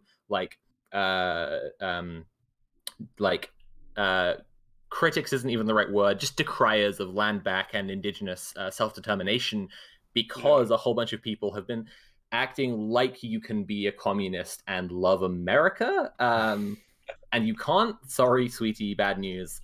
Go home. You're drunk. That's leftist for aesthetics, right? But like that's one thing. Like when we say, you know, what Tim's been saying and what I was saying, like, you know, indigenous people will absolutely be the people that like so many leftists are learning from in this struggle.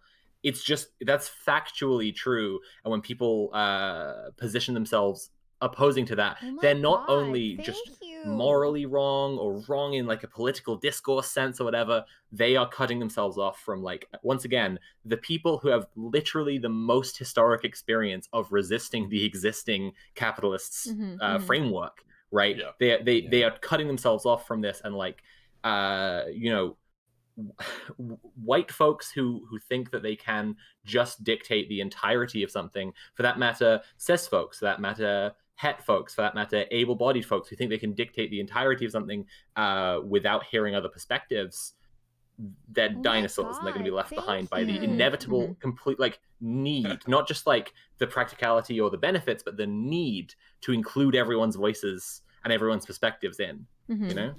And it's also in terms of like the way that the way that we see things going with revolution being inevitable, they'll be left behind just by that, really, in general, because it's like, if you're just gonna, you know, not contribute anything towards the conversation of how we get to where we know things are going, then you're kind of defunct, you know? You kind of I also just want to shout out, I just saw them in the chat, Extremely Online Left. I just put a link to their Twitch channel. I just saw that they were chatting away in there. Please do.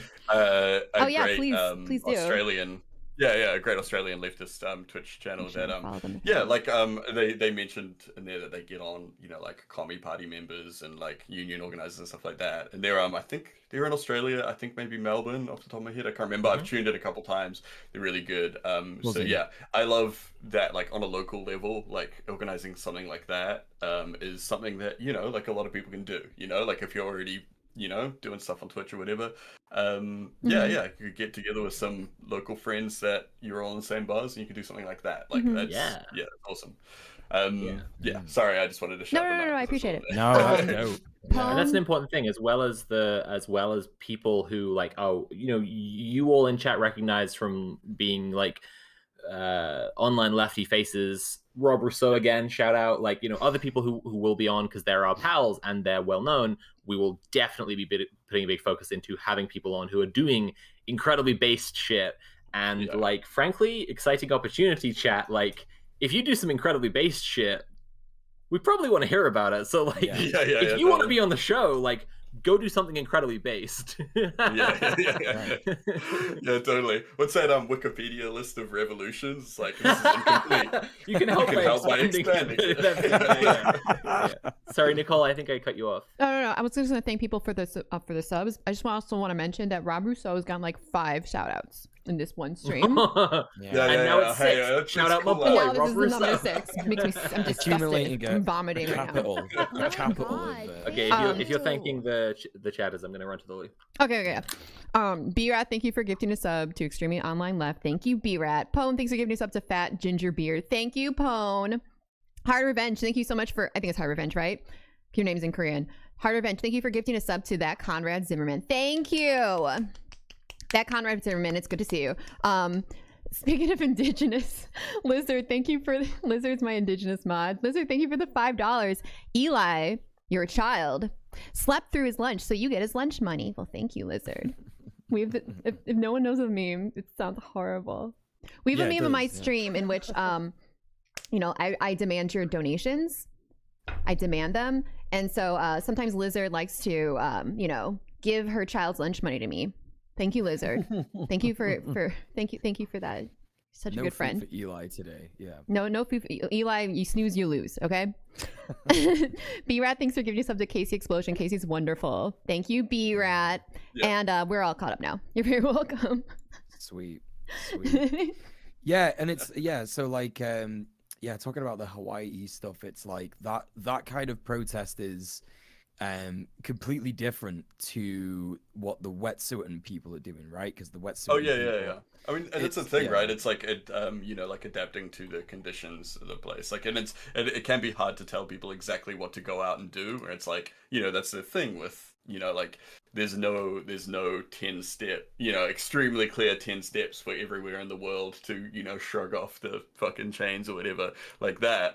You got to kind of adapt to the current system, and for a lot of indigenous protests, indigenous organizations, it is about adapting to the reality of the of the settler colonial state in their area, so so we do see a lot of variation in that. A lot of people always go like, what is land back, can you tell me, this kind of thing, and it's like, well, what do you mean, like where, who, it's yes, like, right, indigenous people are not a monolith, right? Yeah, absolutely. Yeah 100%. So it's like, so that's the kind of thinking that we have to try and sort of think about when it comes to this stuff. There, like Tim says, there's no one set way of doing anything, and just because one protest group is doing something doesn't mean that another protest group should do that, or activist group, or whatever you want to call it.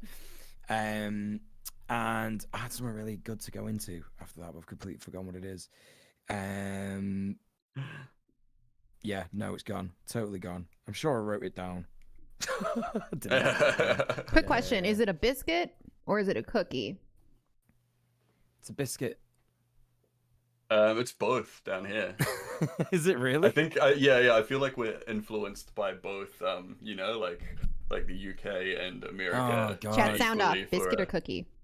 Like that it sucks. Okay, let me put something on. This is gonna be the breaker of all things. Even though your chat is like what you're all here American, for. I know right? it's extraordinarily biased toward Americans, like in my streaming time and like my general audience. But okay, since I'm seeing biscotti in the chat. That's pretty cool. I like that. Okay, so is this a biscuit or a cookie? Go. Now That's this is leftist content. This is what you came here for. Yeah. This That's is 100% I figure cookie. Sophie's taking a. But they're not like they're not like proper biscuits because they're like kind of soft, you know? What do you think They've not cookies been are? cooked. What are the rules? They've not been What are the cooked rules? long enough. Does cookie mean that the cooking is part of it? It's Yeah, because it's just been cooked a little bit. So it's a cookie. Oh my God. not a cook-id. That's right. Yeah, that's right. And I like then how we you- killed yeah, the credibility of this establishment just in one fell swoop. Now no one was like, ugh. obviously. You know what, folks? You call it what you want. I don't care. Well, You can make a new word for it if you want. wow. That is very like anti-establishment of you. You're just Yeah, rejecting pretty the whole. liberal. postmodernist. Yeah. Yeah, I like. Yeah, abolish words. The words are a Now waste into of time. the fucking postmodern zone. I mean, Nabisco's technically National Biscuit Company. Well, then that means Oh. if you call them biscuits, then you're like part of the capitalist machine. Right. Yeah. Like calling Yeah, it like bootlicker, what Kleenex are you instead doing? of tissue. Right. Mhm. Exactly. Oh shit! You are right. Mm-hmm. You are right. In Yeah, fact, I read a. you need yeah. to like not like even if Biscuit came before Nabisco, now you can't call it Biscuit. This is what this Yeah. stream is about. Okay, this is how we do it. This is I a d- real praxis here. Folks. This is the That's real right. praxis. So I don't know if this is a thing that like influenced the book Cloud Atlas, but I remember reading the book Cloud Atlas. It might not even be Cloud Atlas, but there was a book that I read, and I don't know if it was a thing that was happening before this book was written, but they were saying that in the future people are going to refer to things by their brand names rather than what they are. So People you already do know. that. right, exactly. No, we do that now, but this book was written like nearly 20, 15 years ago or something. I don't know. Oh, right. And in the UK, like, so for example, the big thing that I remember was like Starbucks, right? Like, I'm gonna go get a Starbucks rather than I'm gonna go get a coffee, and we never Oh, did yeah. that in the UK at that time. I think we've no always way. done that down here. Like that's Have you? always been a thing. Yeah. It's like Oh my god. like I remember when people would like when I was a kid and people would talk about like like Glad wrap or whatever like that. Yeah. And as an adult, like I still call all kinds of plastic wrap Glad wrap. Like I'm like Oh, we call I it's call like, it Saran wrap, so that's also the brand. Saran Yeah, wrap. exactly. Yeah. Or like like sellotape or something like Mhm. that. See, we you know, call like- it cling film, and is that what it's actually? Cling film is not a Cling brand. film? I think that's like the actual No. name Yeah, of it. exactly. That is right? just what it is, Right? Yeah, exactly. Yeah. So we're Hmm. still kind of like that in the UK, which is weird because we are not a normal island. You know what I mean? In any stretch of the Yeah. imagination. I think So- Maverick is like asking the hard questions. So like what do you call like the biscuit monster? I like how they I mean- cannot do this show without Sophie. Yeah. Does like the Cookie Monster not have a name? yeah. you know what I mean? Has Like- anyone ever asked? Yeah, no one cares. They just like they're just like that guy that scrans all the cookies. It's bullshit. Like, what's his name? Scrums. What's their name? Yeah, you know? yeah. I've never even heard that word. Where are they before. from? You know what's funny is how American brand names are like pronounced in other languages. It's like Oh, they yeah. take. It's like I don't even know what level of capitalism that is. Where like other languages are now creating like their Cultural version imperialism, of these yeah. names. It's like their language has like absorbed this. Like when I was in Greece looking for Starbucks, it's Puine is like where is Puine to Starbucks. You had to call it Starbucks Starbucks. Sick. I don't even like know what to make Amazing. of that. Like you couldn't say Starbucks. It's now a Greek spin on it because now it's now being absorbed into like the culture to that extent that it has its own Yeah. like custom word. That's wild. See, there's the first bit of practice you could do, chat. Stop calling things by the company names. That's the practice. Okay, Yeah, I'm gonna- that's active rebellion. I'm gonna try to like get us back on track here, sort of, kind of. When we Yeah. were talking Oh, about you saw Soph coming. Oh. let's be chat. When Sophie gets back, I want everyone to pretend that we've been talking about very serious things. Be like, Yeah. that's so true. Wow. Say stuff Yeah. like that. Say it's so true. I back never us thought chat. about it that way. Mm, Okay. so true. Yeah. That's so true. I never thought about it that way, and I can't wait to do this myself. Or Yes. something. Or tell my neighbors, or I learned so much. Yeah. Don't I'm nodders, seeing please a lot don't. of nodders. I'm seeing a lot of nodders, and it's good. I'm liking God, I it. can't. My chat knows that there's certain emotes that I have to start mimicking, and nodders is one of them. But I'm trying to not do it right now because I know there's. I've been doing a people- lot of Friend if nodding. you donate. It's That's the okay. rule I've been doing here. a lot of nodding. No I'm friends doing the give us nodding money. for you. Okay, today, no, Nicole. you don't understand. Ash, thank you so much, Ash, for the 50 subs. Thank you, Ash. Whoa. Fun clap. Oh, Thank you, wow. Ash. Yeah, that's really And good. thank you, Zapstrade, too. Thank you for gifting a sub to Silent Storm on 1313. Thank you. Nice. Don't you dare Yes. mimic. But you are right. You are right. We should. Yeah. Chat. Yeah.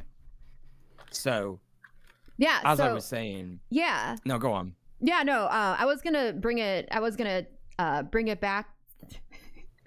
was gonna bring it back to like the discussion about community gardens, and really want to briefly say that although I think what we were saying before is, yeah, it's so true. I know, right? Thank you. Very good points. What we were saying, it's very base, yes. What we were saying before, I'm not disputing, but I do want to say that I do still think there's value, maybe not in the specifically the community garden, but in building some sort of community something. I like to 100%. I tell people that like you can do like, what do I say, little communisms, or like we're basically, this is the revolution, we just do little like revolutions or whatever. Like something Right. you can do to undermine something that undermines capitalism and helps to strengthen communism. It doesn't have to be a monetary material, like necessarily. I mean, materials, I guess, there's always ubiquitous everything, but Yeah. it doesn't have to be this grand gesture. It doesn't have to be this massive thing. It could be something, in my opinion, as little as like getting to know your neighbors. You get to know them. Right. What's their name? They exchange numbers. Maybe if they need something, you give it to them, and then you have this like exchange. It's not a And that's the community. point of the homework. That's what we want people to do. Go Well- do some like little things for Yeah. the mutual aid. And that I've means you have to remembered- touch grass, perhaps. Maybe you might be. I've You remembered- might have to. Not. It doesn't I've have. You remembered. know. You might. Everyone, I've remembered what I was supposed to say. So in talking about how the protesters in Hawaii are different to obviously what Oh, yeah, what sorry. sweating people are doing, that is something to look at in terms of exactly what Nicole was saying, focusing on your immediate surroundings, right? Because it's not about, you know, everybody do the same thing. It's about do what your community needs you to do. Yes. Uh-huh. Obviously, we all Yeah. need to do things to fight climate change. That's obviously a given. That's a global issue. But I guess that's where the saying "think global, act local" comes from, Yeah. right? You know what I mean? And I think people sort of bastardize that to mean whatever they want. You know what I mean? But Yeah. in this case, you know, I'm being serious. It's like, what can you do in your immediate surrounding to aid us? You know, Yeah. to aid the Mhm. transition into communism kind of thing, because the wet sweating people are doing their bit, and Right. you know, you could support them in many ways. You know, Yeah. it's you know, same with the people of Hawaii, same with any other protest that's going on all over the world. But in terms of what we need to start seeing a dynamism, like an internal dynamism of, is people doing their own things in their own communities, especially in the imperial core. Yeah. As you know, as we call it, you know, the UK, New Zealand, Australia, America, Mm-hmm. because that's where the rot is kind of, it's happening there. You know what I mean? Mhm. That's where we're seeing a lot of stuff as well. That's where we're seeing the Kellogg strikes. That's where we're seeing, I don't know. You couldn't call. It will be a matter of life and death for Right. communities in the imperial periphery to resist imperialism, and it always has been, and they will do it because it's a matter of life or death. And if you want to help them, one of the most important things you can do is be dropping out in the imperial core, withholding Yes. your labor, making the imperial core malfunction. Because make no mistake, like, it's not just that, like, first of all, you do benefit from imperialism if you're in the imperial core. It's a concept called the labor aristocracy. It's another reason why this patriotic socialism is a bunch of guff, because like It's because like like they're the always working saying that class this doesn't happen. Right. The Can you define the working imperial core, class- imperial periphery for us real quick, for some people that don't know it? So the countries that are the most direct beneficiaries of the current imperialism. So American imperialism is just one name that we have for a force that covers the entire world. You could call it the global system of debt. You could call it international capitalism. You could call it American imperialism. You could call it neoliberalism. You could call it climate change. They're actually all just names for facets of the same thing. And make no mistake, they absolutely are the same thing. But we call it American imperialism because America is the prime beneficiary of global capitalism right now. But like a whole ton of countries are like the next to prime beneficiaries. Canada, all the European countries, Britain, RIP and pies, New Zealand, Australia, and then there are countries that are imperial subjects, right? And they have their wealth, their labor, their natural resources, everything drained out of them for the benefit of the imperial core. That is the imperialist relationship. People should, I don't have it in the pile right now, but how the West underdeveloped Africa, I think is the name. If people in the chat will probably know better than me, that's a good book about this. There are tons and tons of things that you can read about this, but we used to talk about the third world because of USSR, and then the third world. But that's an outdated term, obviously, because, well, for one, the USSR doesn't exist anymore. But then we would talk about the global north and the global south. I think the most useful term is the imperial core versus the imperial periphery. Yeah. Basically, I like this. Using different language and metaphors to describe richer and poorer countries, but it's also important to understand how they came to be that way and have language that describes the system that continues to keep them that way. There's another book which I recommend, which I haven't read, so this one, take that with this recommendation, but I'm intending to read soon, I've heard good things about, called Africa is Not Poor, Africa is Being Looted, right? So that's a good example of exactly what I'm talking about, that this imperialist relationship around the world is countries that are beneficiaries and countries that, or is it benefactors? No, beneficiaries. And then countries that are being looted actively. They're having things taken from them. So there you go. That's imperial core versus imperial periphery. And it's a lot better than global north and global south. Because that always kind of global, confused me too. Well, the global north, it kind of implies white supremacism because, all the countries that are at the north of the map are like white countries, like so to speak, right? And I was in I think it was $27 stream. I was in a really good fucking bit of his stream where he was like showing like the map flipped. Like if you've ever looked at the map of the world upside down, because of course it is just, there is no like set way to how it should be, right? You know, and it's it's a bit of an eye opener, just like how big different countries are and how small other countries are. But what I was saying was that this imperialism, it doesn't just create a higher quality of life and certain benefits and so on for people who are in the imperial core. It does actually rely on labor within the imperial core. Like there are great engines of empire in every imperial subject country, right? And when those countries refuse to give their labor, their exports, etc., to imperialism, there is usually extremely violent pushback. Either in systemic violence or in explicit violence. So two examples, South Africa and Chile. Salvador Allende was assassinated and replaced with General Pinochet, who ran a murder, rape, and torture-loving regime where he brutalized the people of Chile to enforce not free market economics in the country. It didn't fucking matter what the economy of Chile was like. It was about creating global neoliberalism. So this is what I mean when I say that neoliberalism is just another name for global capitalism, American imperialism, etc. Is that like the violent regime of Pinochet was to give Chile's wealth to America. That was the purpose of it, right?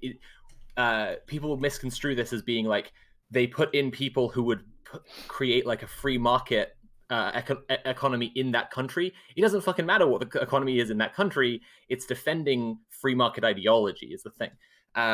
So that's literal violence, and then there's like systemic violence, like in South Africa, where Nelson Mandela wasn't able to implement his Freedom Charter, which involved, like, for example, nationalizing South African gold mines because they had divorced South African Central Bank from control by the government, and so the government couldn't do shit without getting loans from the IMF and the World Bank, meaning those organizations, which are massive tools of American imperialism and global capitalism, they will only give money to countries if those countries enforce neoliberal economics. So that's systemic violence, right? And so the point is that and by the way, both of those examples talked about in a lot more detail in a really good book called The Shock Doctrine by Naomi Klein. I cannot recommend it enough. It is like a regime, like a paradigm shifting book that like you read and then there's like your life before reading it and your life afterwards. It's an incredible book. But the point that I was making was that like countries in the imperial periphery that are being exploited will fight back because it is life or death, and they have to. Yeah. We in the imperial core have to both withhold our labor from the imperial core and support I'm your them. friend if you donate. And That's us the rule withholding here. our labor No is friends supporting unless them, money. because if the empire itself gets weaker and is unable to exploit them and unable to attack them, right, it will make their struggle easier. And it will also, like, if America doesn't feel like there's a thing worth like fighting for, basically, like if within America it's just like people are just completely withholding their labor, then what would they, they wouldn't be able to justify endless imperialist wars to the people based on the idea that it's for the people if the people are withholding their labor, is the point. There's a whole conversation to have here about the Vietnam War and the way that people who were encouraging a dropout culture in America were deliberately funneled into the American war machine to employ them, because the ruling class is terrified of working age adults who withhold their labor. Then it was, they were terrified of working age men. Now it's, hey, a little bit more gender equality. Yay. They'll probably conscript women too if they want to force hippies into working. But the point is, we advocate a lot that people drop out from the imperial core, and that we need to foster this dropout culture and grow like just a rot and a decay inside the imperial core. What the response to that will be is predictable, because it's literally happened before. Something that I will doubtless say 1,000 times on this show is that the hippie movement is represented in popular media as this ineffectual, lovey-dovey, drug-addled, free, open your mind, so on and so forth. And that's because those elements that did exist have had the context of leftism removed from them to defang them in popular fiction, to pretend that it wasn't nearly, which it was, that it wasn't nearly a communist revolution in America in the 60s and 70s. It was nearly that. The American ruling class really doesn't want you to know that, so they don't. So they don't portray it. They portray hippies as useless idiots. Well, Nixon did a number on creating that imagery with the war on drugs. By saying that's the reason why he made marijuana illegal, was to criminalize being a hippie, essentially, and to demonize. And that's why so many people were forcibly conscripted into the Vietnam War. Is my point. Is because they needed to get this population and force them into the machine. Our idea of the disillusioned Vietnam vet is wrong. We have this idea of a guy who like signs up almost like after 9/11 or something, someone who signs up to protect their country and they come back home and they're all disillusioned. No, they were dragged there. They were kidnapped from the street. They were forced into combat fatigues, and then they had their fucking legs blown off, right? While witnessing Dow Chemical dropping napalm on children. And then they come home to a country that has no interest in feeding or sheltering them or giving them any treatment for their mental and physical disabilities. They're being treated like the enemy and like prisoners of war by their own country, because they're prisoners of the class war. Sorry about that tangent. I will say this a whole bunch of times. I think that was a very. We need another hippie movement now. Like, we need one now. That's really important. Also, it's it's kind of a tangent on your tangent, but had any of y'all seen Forrest Gump recently? Yes. So I didn't see Forrest Gump. I saw Forrest Gump when I was younger. Chad, have you? Have you seen it recently, Chad? Because I know a lot of us saw it when we were younger. I'm 36, so this is when I say younger, that's what I mean. Younger, like, I don't know, 15 years ago, whatever. I haven't watched it recently, but I watched Renegade Cuts. He made a video essay on it. And, like, I had no idea how much propaganda, like boomer, anti-communist, anti-Black Panther. Like, at one point they show Jenny. Jenny is supposed to be like a communist, or not communist. She's supposed to be a hippie, but I think she's coded for a communist because she's like peace and stuff. But she like turns to drugs. She gets HIV, and then she's hangs out with the Black Panthers, who's like slapping her in the face and beating her. And then it's astounding. Like, so much of this anti-hippie, anti-communist propaganda. I know, like, a lot of you don't need to hear this, but like, just to reiterate to anyone who doesn't know, it's so remarkably been just like, it's just everywhere, and you don't realize it until you're like, holy shit, this is like my whole childhood has been anti-communism. I was talking to Sophie about this earlier. I watched yesterday They Live. Yeah. Which I'm sure lots of you know. John Carpenter, fantastic director, but They Live is basically, so I think a lot of people took They Live the wrong way. I think a lot of people were like, yeah, it's like a conspiracy and there's like lizard people and aliens like ruling us kind of thing, right? That's, for those of you that don't know, that's the plot of the film. There's aliens who are controlling everyone, but when they say they're controlling everyone, they're actually controlling capitalism, and they're actually sort of, you know, getting people to obey and consume and stay asleep and not question authority and stuff like that. And I was talking to Sophie before, and it hit me yesterday when I was watching it that the only reason that John Carpenter made those antagonists aliens is because he couldn't say that it was capitalism. Yeah, he wasn't allowed. Yeah, like you can't. They would have not got to the studio. They would have not got past the editors or the production studio, all that stuff. Yeah, 100%. We well, you know that our popular conception of historical revisionism is literally Stalin editing people out of photos. Right. You know how in Forrest Gump they edit Forrest Gump into a bunch of photos and footage? It's because it's historical revisionism. They're literally they're like, hey, remember history this way instead. Remember it like this. It's like you're seeing edited footage of history, and you don't. It doesn't occur to you like, I'm seeing edited footage of history. You know? Yeah, for sure. Whew, okay, this is a good time to thank people. Kitty Splain, thanks for giving a sub to a frog named Nick. Thank you, Kitty Splain. Popo, thank you for the 5 subs. Thank you, Ash, for another 10 subs. Holy shit. Thank you. Can we get some bun claps in the chat? Or if you're not a sub, bun clap F. If you're if you're a follower but you're not a sub, we also have a scuffed version for you to clap along. There it is. Thanks, Iron. Yeah. Thank you, Dravitz. Let's see here. Boo. Someone, nope. I don't know. Some person just wrote me a wall text about something. Yeah. So someone put the link in the chat. A few of you did. Yeah. Thank you, Ghost. Here's the Forrest Gump link. Renegade Cut. Renegade Cut is like an incredibly cool person. Very like a really, like, he's like a sweetheart. He's a friend of mine. He makes fantastic content. So that's the video that we were talking about. And thank you, chatters, for like writing the titles of the books that Sophie is recommending like in the chat, because I just can't. I'm trying to like put stuff on screen and stuff, and I really appreciate when you all do that, because then, you know, I just can't do it all. So thank you for pitching in. I appreciate it. Thanks for being a community, you know, working together. Look at that. Incredible. Yeah. I'm just hitting you with too many cool books. Okay, I am actually just gonna have to leave. I just put some things in our mod chat sort of thing. But thank you all for tuning in for the first stream. It's been amazing. Like, I'm loving the response so far. I think the next kind of part is probably going to be when we start talking about the homework stuff. Is that right? Is that? Yeah. I mean, we're in the final hour now. 45 minutes to go. So yeah. That's what's coming up. Yeah. So I gotta go. But thanks everyone for being here.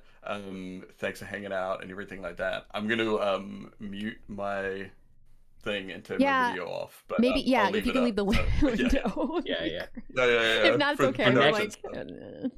And when Tim's back next week, we're going to talk about charity versus mutual aid, the distinction, and why mutual aid matters so much. It's going to be really cool. Yeah, absolutely. So, thanks everyone for hanging out, and I will see you then.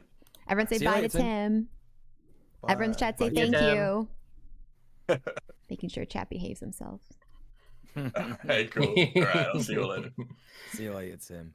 But since we're talking about topics, one thing that we could talk about, or I at least want to note, is that like, I'd say we're open to what people want to learn about, because like we're obviously always learning, and I think it's worth just acknowledging that like if people, I already said, if you're doing something, if you in chat are someone who's doing something incredibly based and you're just like feeding people, or you're like one of the organizing interviews I'm going to do is with Common Humanity Collective, who have made masks and have made air purifiers to help people under the pandemic, right? If you're doing shit like that, like, you know, reach out to us on Twitter. The Twitter for Red Planet is red_planet_TV.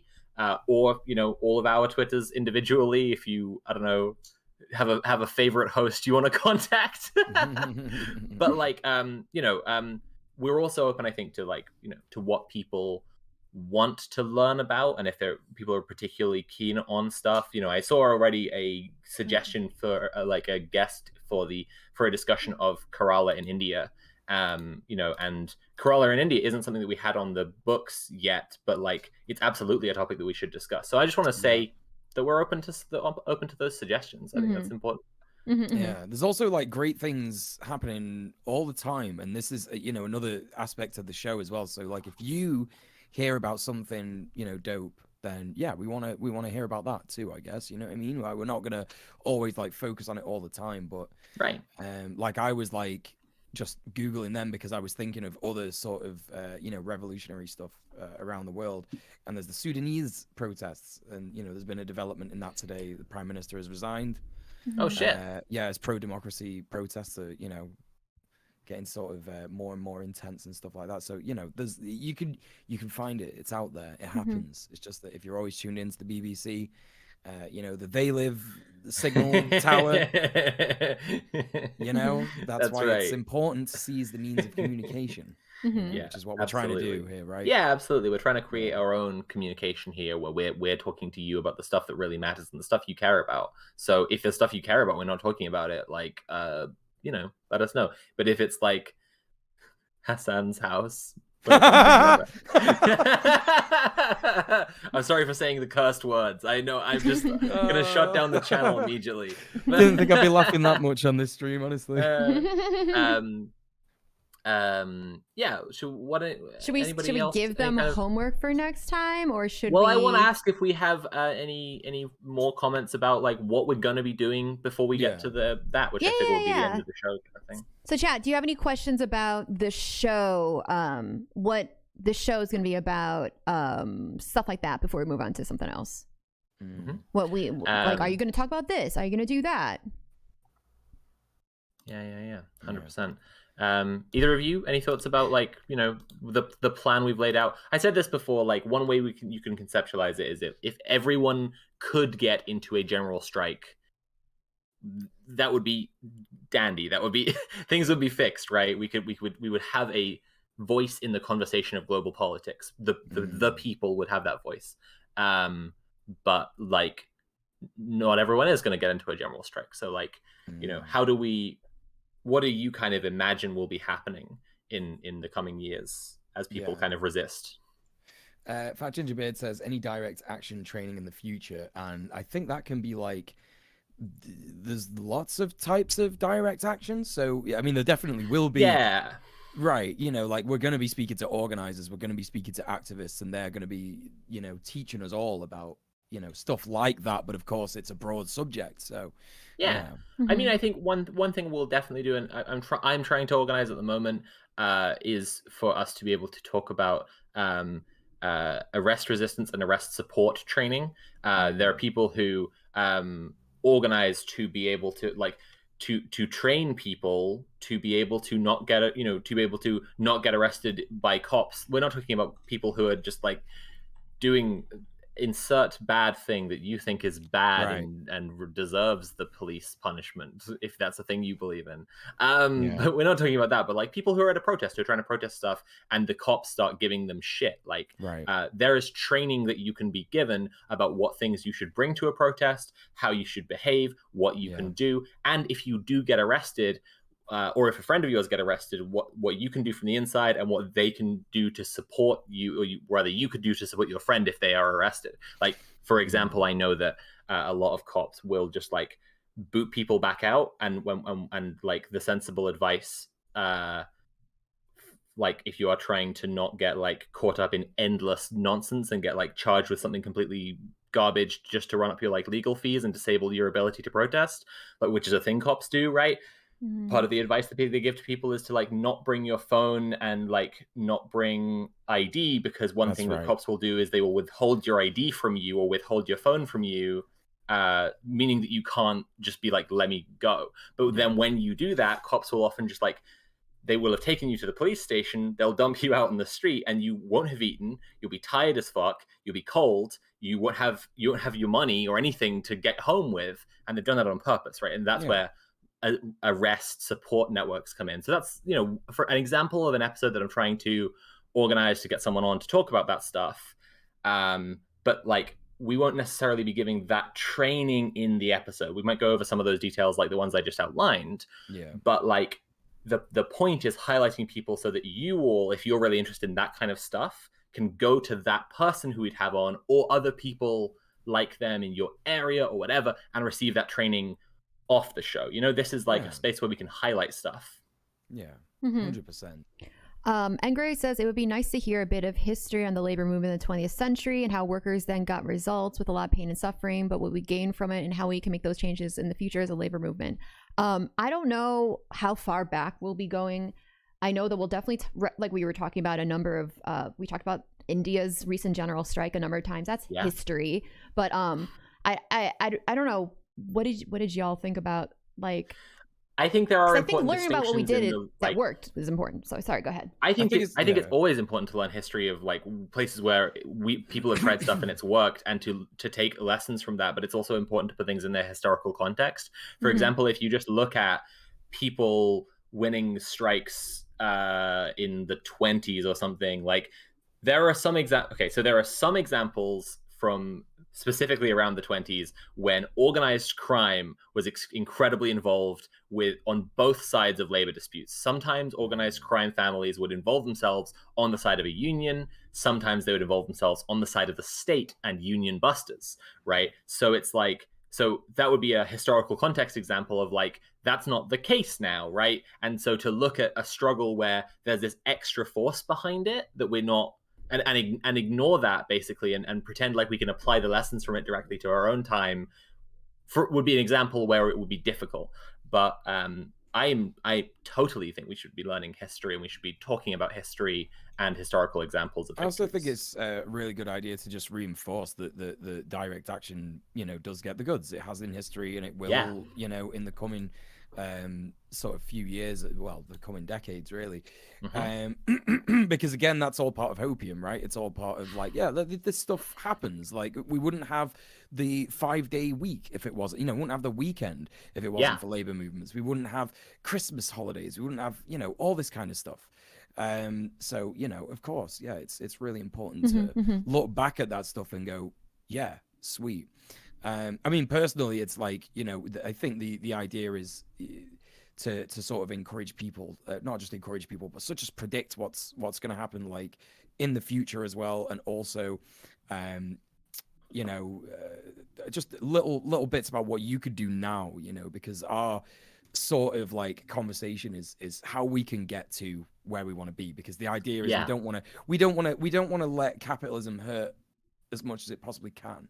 So it's great to talk about the past, but it is also about like, it's progressivism. That's what we're trying to do as leftists. We're trying to, progress things, right? Also, I think that. Go ahead, please. Sorry. Okay. I've recommended this already a couple of times. I'll recommend it again. How to Blow Up a Pipeline by Andreas Malm is a book that I think is really, really good. I'm buying it as a Christmas present for all my fellow co-hosts, because I think it's that cool and I want people to check it out. And it's actually full of not just like stuff that has been done, but stuff that you can do. Andreas Malm himself was part of a movement. It's a more cringe side of the book, because there's a little bit of like weird appropriation that they did with the naming of the thing. I won't get into that now, but like the thing that they were doing was basically like sabotaging SUVs in rich neighborhoods, and because they're such massive gas guzzlers. And that might sound like myopic and focused on consumer choice and whatever, but they drove down the amount people were buying SUVs in the whole country of Sweden by 26%, because people didn't want to get SUVs because they didn't want to get their fucking tires slashed. And that's an example of like an action where people were, doing something and it had a direct result in the direction that you want it to go in. You want fewer people to get the SUVs, and you make it inconvenient for SUV owners, and most people don't get SUVs then. Like it's a measurable thing.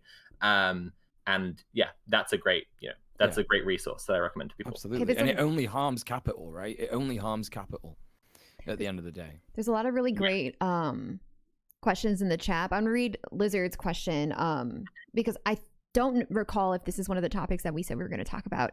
But Lizard says, would people like resources and ideas for people with kids? Like, I want to protest and I plan on it for the future, but I can't risk getting arrested or find a babysitter.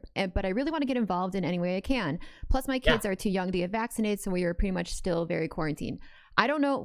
I don't know if we're going to have a conversation about like protesting or protest culture. I don't think we talked about this, but I think that perhaps if we haven't, maybe we should talk about it off stream. But I think that might be when people like it. I think a lot of people think that activism equals physical, like physically leaving your house, physically putting your body in harm's way, physically holding a sign, and then just like being a sitting duck for the cops. And then if enough people do that, then that's gonna solve the problem. Right. I don't want to go too off script here because I don't know how.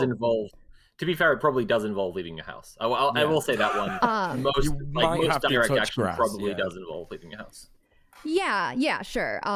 But I'm guessing protest is like exclusively, it's not like leaving the house and going somewhere. The activity is to exit any building and just stand in a street. I don't think we had this conversation off stream, and maybe we should have that, but I have a lot of, I think it'd be good to have at least a brief conversation one of these days about like this protest culture that I find to be pretty concerning and also pretty it's kind of counterproductive and potentially harmful for the point of like keeping people safe. We're not here, chat, to treat you like sitting ducks and like who cares how many of you go down or something. Like we need to remember that all of our lives have value. The reason I'm a communist is because I think every human life has value. Every life, well, I'm vegan too, but like every like life has value, and I don't think, and it shouldn't be contingent upon like the amount of labor you produce or the amount of money you have or any of the how hot you are or something, or like how much you can bench, like any of these things. Every life has value, and if you are watching right now, you're worthy of love, you're worthy of respect, dignity, a home, food, love. Like these are all things I believe in. That being said, I don't feel comfortable trying to employ that philosophy by like putting people in harm's way. Obviously, this is a violent world. Capitalism is always harming us as we speak. So that's the reality of things. But I think it'd be, at least personally for me, I would like to have a conversation about what is doing stuff and what is maybe not doing stuff. I think there's a good conversation to be had in there. I think that to answer the direct question about like involving kids and stuff, we've already made this distinction, right, between the legal actions that we do endorse and the things that break the rules, involve more danger, etc., that we aren't endorsing on the show. We are simply reporting on. Exactly. And I would say, as a general rule of thumb, and this isn't always the case, but as a general rule of thumb, the former, the civil disobedience, this going to protests and so on, there's often kids at protests, and including like not just marches that are bigger, and a concern expressed in chat was like to do with vaccinations, right? But also like smaller protests. Like I've been involved in a protest that was outside the offices of a housing organization who were treating their like tenants like complete shit. Like there was mold all over the walls. There was like the ceiling was fucking raining from leaking pipes, shit like this. None of the lights worked. This woman who had like a stroke and has 2 kids, she was struggling in this horrible place, and the housing association, which is supposed to be like a non-profit to benefit the tenants, was like treating her like shit and completely ignoring the situation, right? And and that's just one story of a ton for that housing association. And I was involved in a protest which was very few people, but we were there and we were drawing attention to what fucking scumbags they were, right? And it helped to get demands met, even though it was like a dozen of us just outside with a megaphone, handing a letter, and there were kids there. There were kids there who were like being adorable with their signs, who would come with, their mom or something, to be at the protest and just take part in it. And yeah, I would say, again, just rule of thumb, not totally true, but rule of thumb, like protests can usually be a pretty safe place for kids. unless it's like a protest that you suspect is gonna kick off or like have fascist counter protesters show up or shit like this. But like generally speaking, you know, there are a ton of stuff within civil disobedience and legal resistances that like are completely kid friendly. But then also there's a lot that isn't kid friendly, but that's just makes sense because there wouldn't be, you know. And when we're talking about things like mutual aid networks, like those things tend to be incredibly kid friendly. Like volunteering in your immediate community is, you know, and again, we are not endorsing anything violent. We're endorsing, you know, those kinds of things that are completely safe to do, but actually, you know, aid, you know, and speed up the end of capitalism, essentially. And I don't know if you want to touch upon this at all, Soph, because this is totally all you. But one of the most awesome things that Soph has ever said to me is about building leftist culture. Yeah. And I think you can apply this to that question, because in the same way that we, your hosts here, are sort of, you know, trying to seize the means of communication. That's a very like, and I'm not just saying this to make me feel like I'm doing something or my co-hosts, but we are effectively, there is a need for this. There is a need for this. We have to do our best to try and, you know, have a broadcast for the people by the people, right? So in the same way that we're doing that, there are also many other different avenues, and it could be as something as simple as like making leftist art. Do you know what I mean? Or like making leftist music or, you know, shit like that. You know what I mean? Like here in the UK, like the Socialist Workers' Party, who have a ton of shit wrong with them, don't trust parties, especially ones that have a bunch of gammon in them. But they make, like, mass manufacture tons of signs, which they have stalls that they just hand out tons of signs at protests. So again, revisiting protests, but I want to add on something to protests in a second. You know, if you wanted your kids to be involved in something, and contribute and, you know, like really add something to something, a fun creative thing that kids will be super into is making a ton of a ton of signs that you give out to random strangers. Like if you wanted to involve kids in a protest in a way, and more on an organizing side, exactly like what Mule's saying, there's a practical example of something that's more like you at home could get a bunch of like craft supplies and you and your kids could just have fun making the same sign over and over again, or loads of different signs. If, you know, kids are creative, they love to come up with shit. Like, you know, and then just give them out to strangers for free to help with the protest. You know, that's a thing that you can do. That's a cool thing. And then there's a bunch of other stuff that is, you know, more directly helping people, exactly like Mule was saying. But the broader thing here, I think, is like what Nicole was saying about like about the problem with protest culture and people thinking that they're doing stuff going to protests. It relates back to that Kwame Ture quote where the OG, the late great, said, you know, there's a difference that we need to understand between mobilizing and organizing, right? Martin Luther King was a great mobilizer. Malcolm X was a great organizer. To be a great organizer, you have to be a good mobilizer, but if you're a mobilizer, you're not necessarily an organizer. Right. Ture said, wherever Malcolm X went, he left a mosque, right? He would build community. He would build fucking buildings that were the community centers, that were like people were coming there and getting together in a community and working together, right? And by contrast, Martin Luther King didn't really actually do the same thing.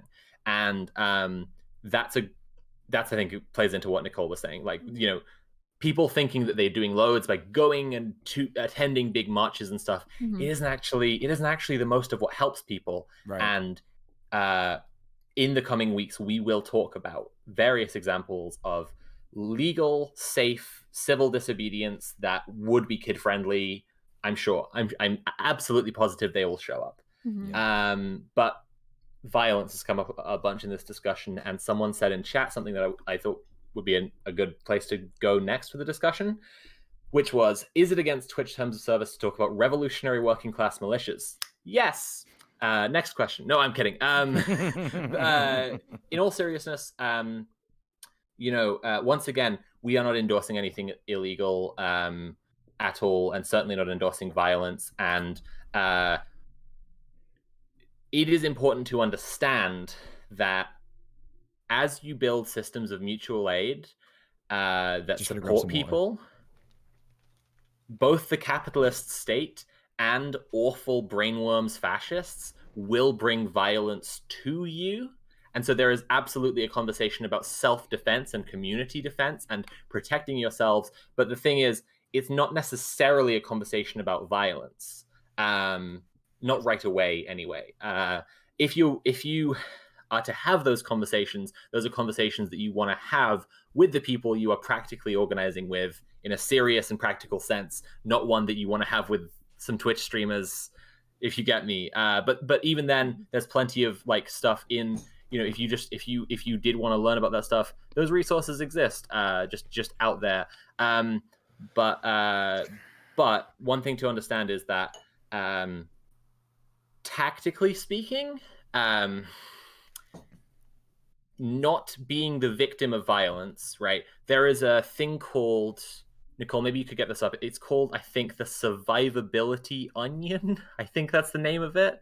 And so basically this is a diagram which is about how to survive in the case where there is an armed opponent, right? And it's because there are layers to it, right? And only the smallest part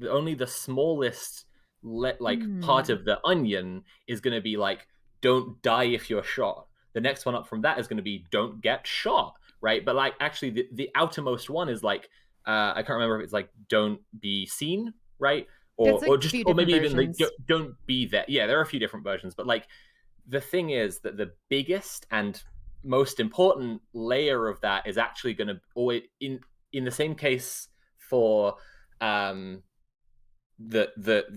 an armed opponent thing, right? We can use this metaphor to understand how people need to think about the violence that will come after them for trying to just feed homeless people.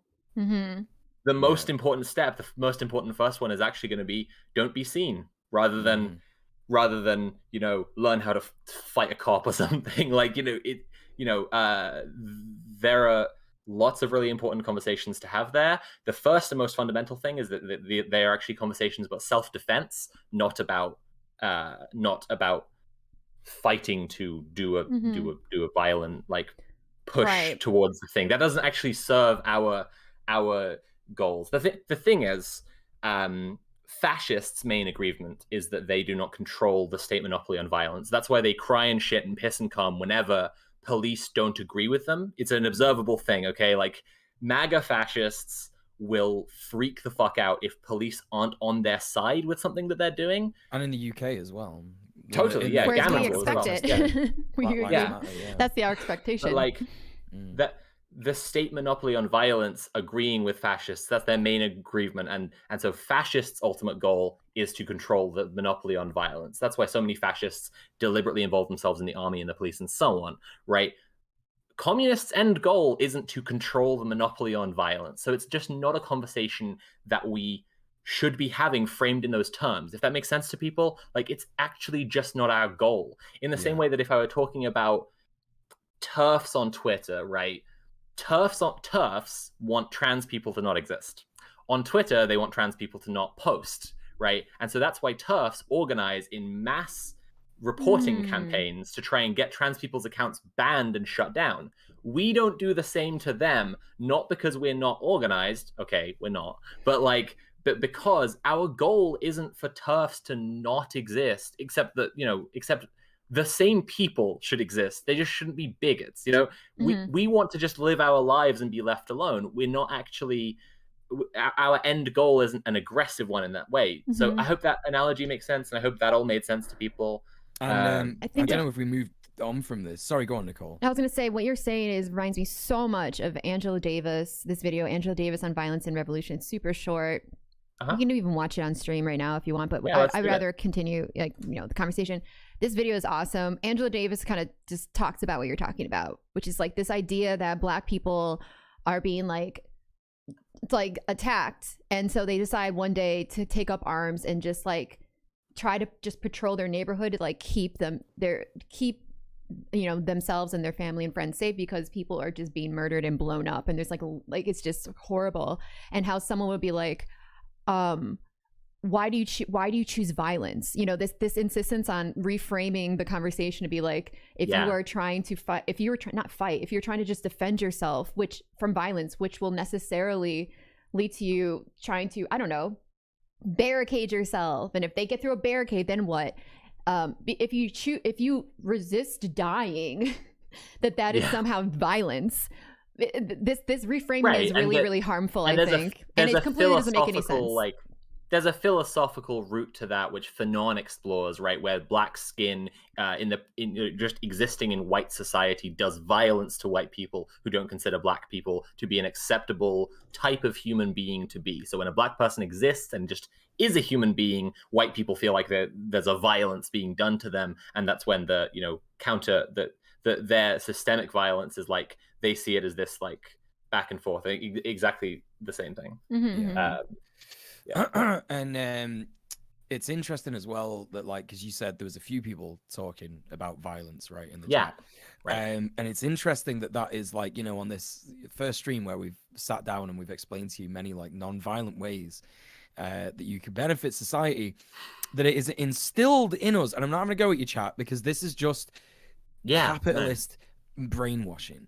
Right. They make you think the only way out of this is violence, which immediately makes you think, nah, sorry, not doing it. And it's not the case. Can I interject one thing? It's a real quick thing, but it's something I've been thinking a lot recently, is how much defenders of the status quo will insist that instability of the state will primarily harm minorities. And fascists will rise up and they will come after minorities, but this is the thing you are told to disincentivize you from wanting to change anything, because it's literally an abuse tactic where defenders of the status quo are saying, if you try and make anything better, I will make it way worse for you because you tried to improve things. Carry on, Mule. You're on the money. Well, that's it really. At the end of the day, like we're told that, like, the only way to do things, and it goes back to that inaccessibility of theory, that inaccessibility of politics as well, that it's like, the only thing that you can do is vote. That's all you can do. And if it doesn't work out that way, sorry, bro, you're fucked, right? So in terms of like people saying like, oh, but what about violence? What about violence? It's like, no.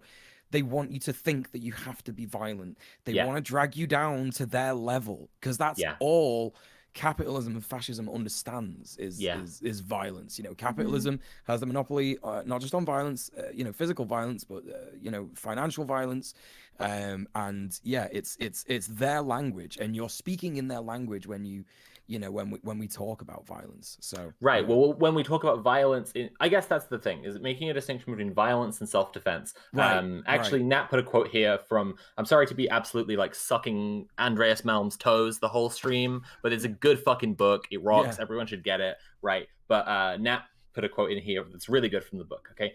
Or a paraphrase anyway, right? Most pacifists will say violence for self-defense is acceptable, but that's just like most other people. It's about understanding what self-defense actually means, where violence is actually coming from, and what actions are actually strategic and effective. So like, maybe throw out like the notion of pacifism for a moment and consider instead a distinction between violence and self-defense, right? It's like if your violence, if your willingness to be violent only exists in the capacity that other people are going to be violent to you and you want to be safe, right? That's self-defense. If your violence is because you hate a thing and you're trying to destroy it, right? That is this violence. And like, I think that's why we got to say, like, we don't endorse violence. That's why, that's again a big theme of How to Blow Up a Pipeline, is that the machinery of state that is and corporations and business as usual that is doing climate change, like directly pumping shit into the air and breaking up the ice and all of this shit, is killing us, is killing the planet. And like, the position of the book is it is actually self-defense to sabotage that equipment, because otherwise it will kill us all. And that, I think, is a very, very valid perspective on it. Incredibly poignant. Yeah, I agree.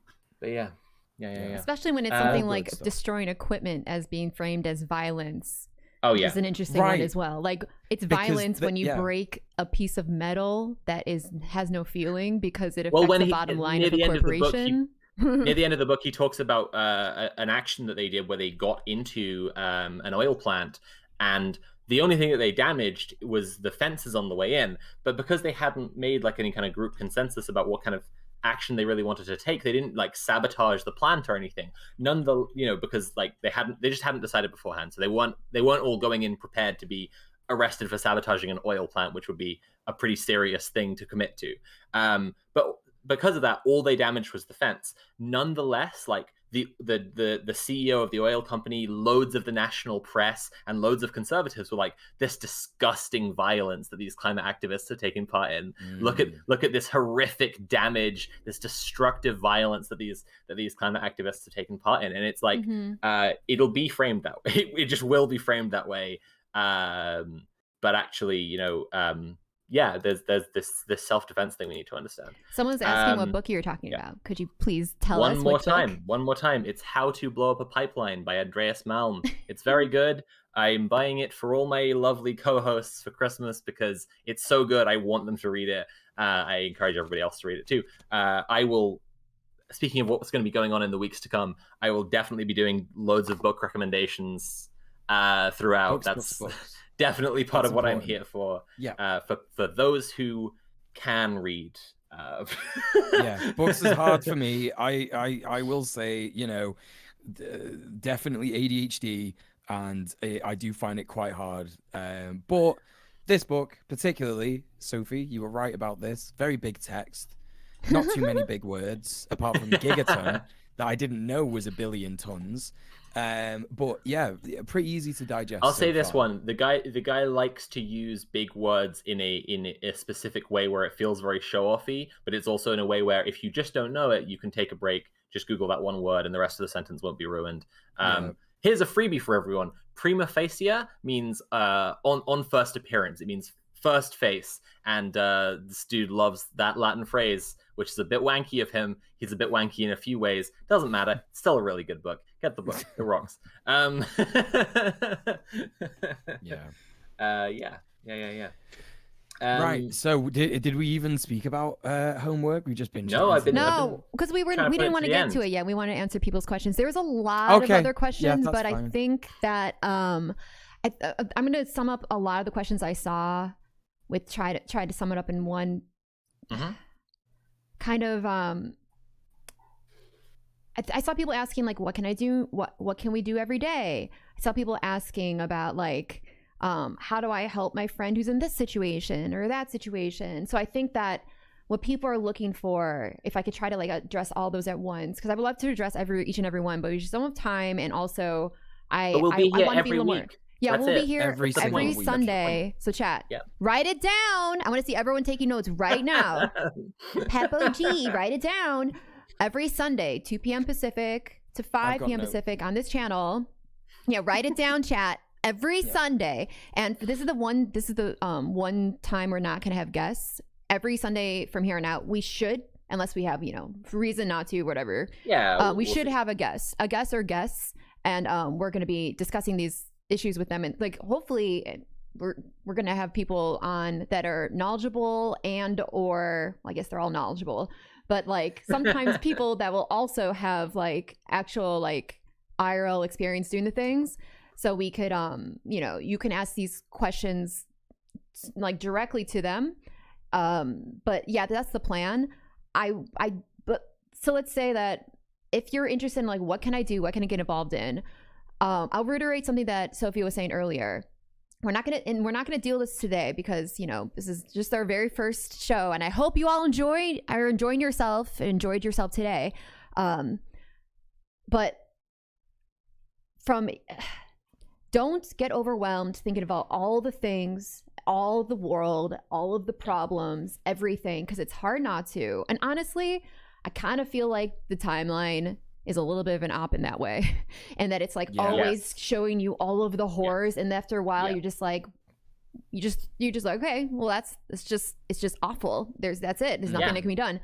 Don't worry if you're interested in getting involved.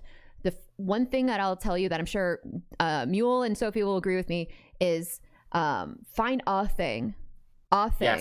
And make that more of your focus and get started there. But how do you get started? What do we do? Well, these are things we're going to be talking about. Right. So we'll be talking about civil disobedience, and then we'll be describing, what is other things that have happened out there. Right.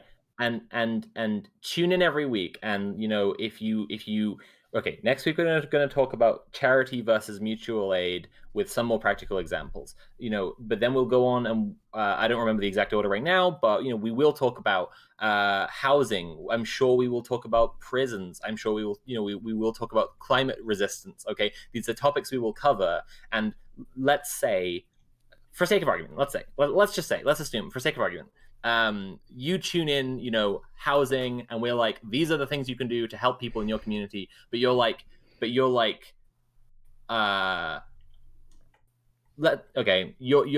already in a tenants union. I do what I can when I can, but that's not the thing I actually want to dedicate my time to, right? And then we're like, okay, prisons, and you're like, prisons, like, I care that people are in prison, and I care about abolishing prison, but it just isn't this thing that calls to me. And then another week we're like, climate, and you're like, and then you're like, oh shit, I really care about that. Like, I really care about protecting nature, and I would love to do that kind of action, right? That's what we're saying. You tune in every week, and we're going to cover different topics, and guaranteed something is going to make you go, oh shit, I should do that. Probably, honestly, several things are gonna make that happen for you. And we're also going to talk about, because I know a lot of people will also be thinking, as has been said in the chat, and people have said, like, they don't have the time, that they got to work, whatever. Like, how will they have the how can they be doing that stuff? We are living through a time of things crumbling and collapsing around us, right? Like, a lot of people are finding themselves out of work, and a lot of people will find themselves out of work increasingly as things fucking fall apart. And I know that's not the hopium answer, like I've been trying to give people, like, uplifting things, but like the fact is, for a lot of people, they're going to get pushed. And if you jump before you're pushed, or you're ready to get pushed, or you hold on to your job, but you just, like, fucking slack it as much as possible. You take as many sickies as you can, and you use that time to go and do cool stuff. And then eventually, and you know that they're going to make you redundant at some point, but you're just, like, using your time in a way that you care about instead in the meantime, right? It's about organizing, knowing that worse shit is coming, right? Because it is coming. And, like, so I would basically turn the thing around, right? And say, like, you're worried, like, you want to do something, but you got to work. I would say, like, you don't know that capitalism is going to carry on providing for you in that way. In fact, it's quite likely it's going to stop. Like, it's getting fucking worse all the time in that regard. Yeah. So if you put your energies into finding ways that you can be provided for outside of that, and other people can be provided for outside of that too, right? You'll be ready when that shit comes. Yeah. And that's you got to reframe it in your mind. You got to think of what you know is coming and get ready for it. Yeah. Right? And saying, like, I got to work, so blah blah blah, isn't necessarily being ready for it. There are other people, by the way, and I just want to highlight this for a second. There are definitely people who are comfortable, are going to keep their job and have, like, fairly well paying jobs and so on. And I know a lot of people like that who are lefties, who get the money from that and they put it right into loads of leftist projects. That's based as hell and awesome. Like, I'm not, I'm not telling absolutely everyone right this moment to quit their jobs. And in specific, there are people who are genuinely, like, helping out a load of shit with their position that they're in, and that's cool too. And also, Pinkland says you can also microdose communism by shitting on the clock. That's right. That's true. That's a good. It is a very thing you got to accessible think of. For people. Tiny Save little your poops things for the job on the clock. Unless you work in Amazon warehouse, then maybe like, they won't let you do that. I don't think it's been a thing in the States, but in the UK, during the pandemic, we had this huge working from home thing. Like, everyone just, like, who works in an office was like, nope, you're gonna work from home. I'm pretty sure it happened in the States. There's a lot of people I know from the States who do that now. But it's so, like, interesting that they are desperate for everybody to go back into the office where they can be, like, looked at and watched all the time. Yeah. Because during the pandemic, there was a really big thing that happened. The pandemic's still fucking going on. And they're still trying to force people back to work. This is it. Right. And there's so much that people did during that working from home sort of, like, period, that is basically resulted in things like people getting involved in like Black Lives Matter. That was a whole thing during it. You know, it's like at the very start of like working from home. People were like, yeah, sweet. And that was like a global fucking, I mean, I'm talking about the George Floyd protest specifically. Yeah. You know, it was a worldwide phenomenon. You know what I mean? Like, it's not a phenomenon. Again, it's inevitable. And they don't want you to work from home. They don't want you to use your company time to get involved in, you know, direct action, mutual aid stuff. That's why they want you to go back to the office. And yeah, legit, you know, 100%. They really, really do. People are actively asking for the homework now in chat. So let's now we've withheld it, and now they're begging for the homework. It's great, we did it. We tricked them, and now they're super into the homework. So folks, let's do it like this again. I want a 1 in chat for anyone who is in any kind of union whatsoever.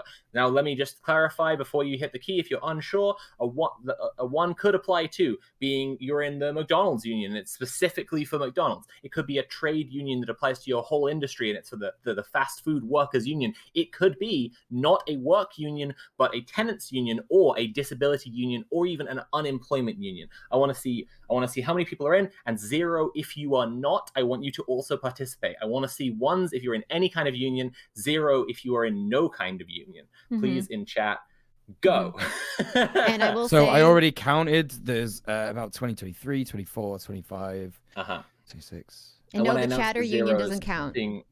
Chatter's made a union to unionize against me. Oh no. Yeah, they have a badge so I'm and not everything. Counting, all right. I'm not counting 0s, but there's about 30 1s. You're union rep. Good job to those people.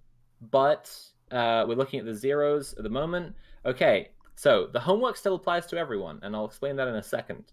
But hey, my 0s, I want you to come back next week. I am desperate to see you. I really want you here next week. I want you to come back. And you know what I want you to do next week is press 1. Because in this week, when you go away, you are going to join a union. Any kind of union, because as we've discussed today, if there was a massive general strike, right, that would do it. Like the biggest possible general strike, that would do it. And everything is devolved from there. So being involved in any kind of organizing is going to be a massive difference for you. So join any kind of union. Let's refresh that again. It could be the specific union to where you work, if you work for some big chain. It could be an industry union that applies to all workers of your type. It could be a non-workers union, such as renters/tenants unions. It could be a disability or unemployment union. Now, my 1s, my beautiful 1s, who are already in some kind of union, good for you. You're going to join another one. Because here's the thing. The majority of you will be in some kind of workers union and not in a tenants union or a disability union. There are organizations that you can be a part of to help other people, right? Tenants unions, you can absolutely own a house and be in a tenants union because they need bodies on the ground for eviction resistance and shit like this, right? Yeah. You can absolutely be supportive in a disability union while not being disabled currently yourself. That wasn't a threat. That was just most people get old, you know? And you can be supportive without, like, you know, speaking over people. You can still support people that way. That's the point of mutual aid. So join another kind of organization or union, right? And the special privilege that the 1s get is they get to press 2 if they do that next time. Okay? So think about that, chat. Okay, so I want every 0 to come back and press a 1 because they've joined a union. I want every 1 to come back and press a 2 because they joined another one. Jordan DH in chat says, I'm already a 2. And I'll just say this for the record. I did say homework was for everybody, but if you're already a 2, good job. Just good job. Yeah, that's great. That's great. Someone is asking, like, how do you choose? We should direct them to let them know how to find unions as well. Yes, let's talk about that in 1 second. Optional homework for 2s is to get someone around you into a union. That's your optional homework, and you can really gloat and show off if you want. But next week when we come back, we're going to do that check again. And I don't want to see 0s unless they're a new chatter. Okay, I want to see every 0 I saw today come back as a 1, and But ones come back as twos. Fuck yeah, let's do it. We could click on your name and see if you're a new chatter though. So yeah, you know, there is so that. We know that. Yeah. We know that shit. And like I guess as well, maybe it goes without saying that like if you want to be a super nerd and do the stuff that the ones and the twos are doing as well as the zeros, yeah, do that too. Yeah, absolutely. But like you don't have to. So you know, like it's up to you. But that would be a super nerd cool thing to do. Yeah, I would be super into it if people did that. Okay, how to find... Oh my goodness, Extremely Online Left just posted an amazing message in chat. I was about to answer this. How to find unions. Join your local militant syndicalist union today. Come on. But no, the IWW, the International Workers of the World, or Industrial Workers of the World, I can't remember which one it is now, but they do have lists of unions. There are central organizations that help to organize, and a bunch of those links that you can click there will help you to find various kinds of unions around. But those will be work-based ones. So if you're looking for a tenants one, or a disability or unemployment union, or any other kind of like organizing together to use collective action in a union-like structure, right? All I can really say is Google it. But hey, Google is a good tool, and it is, it will help you if you know what you're looking for. Someone in a small non-unionized software company. So this is what I was talking about when I said industry unions, okay? There will be unions for your type of worker. It doesn't matter about your company itself being union, like the workers in that specific company unionizing necessarily, unless it's a really big company. You can join, I'm sure there is some form of software developers union that you could look into joining. But if there isn't, and you'd like to start one, and this is the really cool, okay, you know what? This is the 3. No, but this is the really cool thing. The IWW has resources and will actually communicate with you and like spend time and resources in helping you if you want to start your own union. If you go away and you're like, I desperately want to do this homework because I'm a real teacher's pet and I really want to impress Sophie, you can't find that there's any kind of union that applies to the work that you do, contact the IWW. They will help you to start one, which is really fucking cool. Yeah. Sorry, Mule. No. I was just gonna say that, like, so I'm seeing a lot of people in the chat say like, oh, Living, Rent, or ACOM in the UK. Like, I'm sure they're great unions to join as well. But like, just try. And because I Googled Manchester Renters Union, that's the city that I live in. I had no idea that there was a renters union in my city. So you might have one that is more community based. Yeah, which is 100% based, right? Yeah, and that's things you can weigh up, but you can also just like be a member of both if you want. Like, so exactly a good example there. So Acorn is the name of the UK tenants union that is like all across the country, and so there are local ones like London Renters Union that I've done some work with, and like you were just saying, Manchester Renters Union or Tenants Union, and they will be more local and community focused. But the thing is, then Acorn is bigger and has some bigger thing. There are pros and cons, Yeah, and it doesn't hurt to just like join both Facebook pages or whatever. But like but to be clear, in terms of the homework, I'm talking about joining as in joining. So like find something and join it properly, not just like follow the account, but join.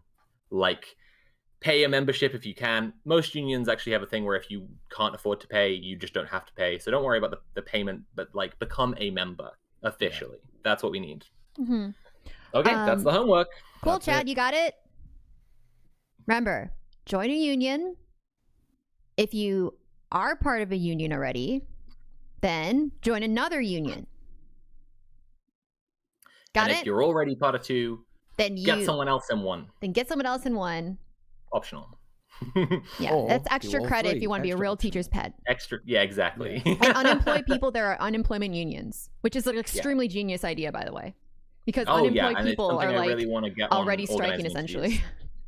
Yeah, exactly. It's something I want to get on organizing interviews because I think it's central to this idea that like if we're striking just for the sake of striking, we're just exiting from capitalism, and that would fucking rock, Mm-hmm.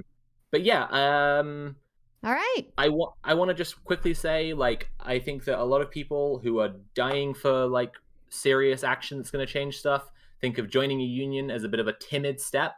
It's week 1. There will be more based homeworks, I promise. Yeah. But But on the other hand, I also know a lot of people who think of joining a union as a timid, kind of liberal end kind of step that won't help and isn't enough, but haven't done it. So if anyone in the chat is here Isn't that convenient? thinking that that's not Yeah. enough, and they haven't actually joined a union, I would ask you to reflect. And if you Yes. have joined a union and you still feel that way, great. I agree with you. There's going to be more homework. Yeah. So, look forward to that. Yeah. Yep. Cool. All right. Chat. What'd you think? Remember, let's normally at the end of every stream, I do a rate today's stream from 1 to 5 thing. Uh-huh. So I'll do it for this stream. Rate today's stream from 1 to 5. 1 being the worst stream you've ever seen in your life. 5 being the best stream you've ever seen in your life. If you don't give me a 5, you tell me why. 6? Oh. You got a 6? There's That's an pretty 11 good. out of 5. 10 there as See, well. if they don't give you a 69 5, out they of have to 5. explain themselves. There's already a... Yeah. What? Yo, people Look love how this shit. happy they are. Let's fucking go. 500. Hell yeah. My 5. goodness. Oh my god. Wow, thank you, 666. chatters. What a bunch of sweet Whoa. chatters. Well, I had a really great time. Yeah. And a think you nailed I it. swear to God. I had a really great time. Yeah, so chat, this video, the stream will be available on my channel in VODs. I'll probably make a playlist. I'll probably try to do that so it's like always there. But it'll also be on my YouTube. So exclamation point YouTube. It's Bad Bunny official clips. I will probably be rebranding in the next coming weeks, maybe. So I'll keep y'all posted on that. But make sure you follow our Twitter, which is Red Planet. It's Red_planet_TV. Yeah. Red_planet_TV. That's the one. And Yep. And next week. Oh, sorry. yeah, and so and also make so sure much. that I really appreciate you follow this. all of us on Twitter as well. So my Twitter is Bad Bunny Twitch. Exclamation point Twitter if you want that Twitter. Sophie, what's your Twitter? It's Sophie_FRM_Mars because I'm Sophie from Mars. And if you're looking for me on any platform, that's the name, not necessarily like that, but it's Sophie from Mars. And you can contact us about the show if you want, if there's guests you want us to have on, if there's topics you think we should talk about. We won't be able to get to all the questions, all the comments, but I do want y'all to feel free. This is my personal opinion. I don't know about the rest of you. I want y'all to feel free to reach out to us so Yeah, we can, 100%. Yeah. because this is not like this isn't supposed to be some like, celebrity thing. This is like, we're actually like working together. It's just that we happen to be the faces of this particular show.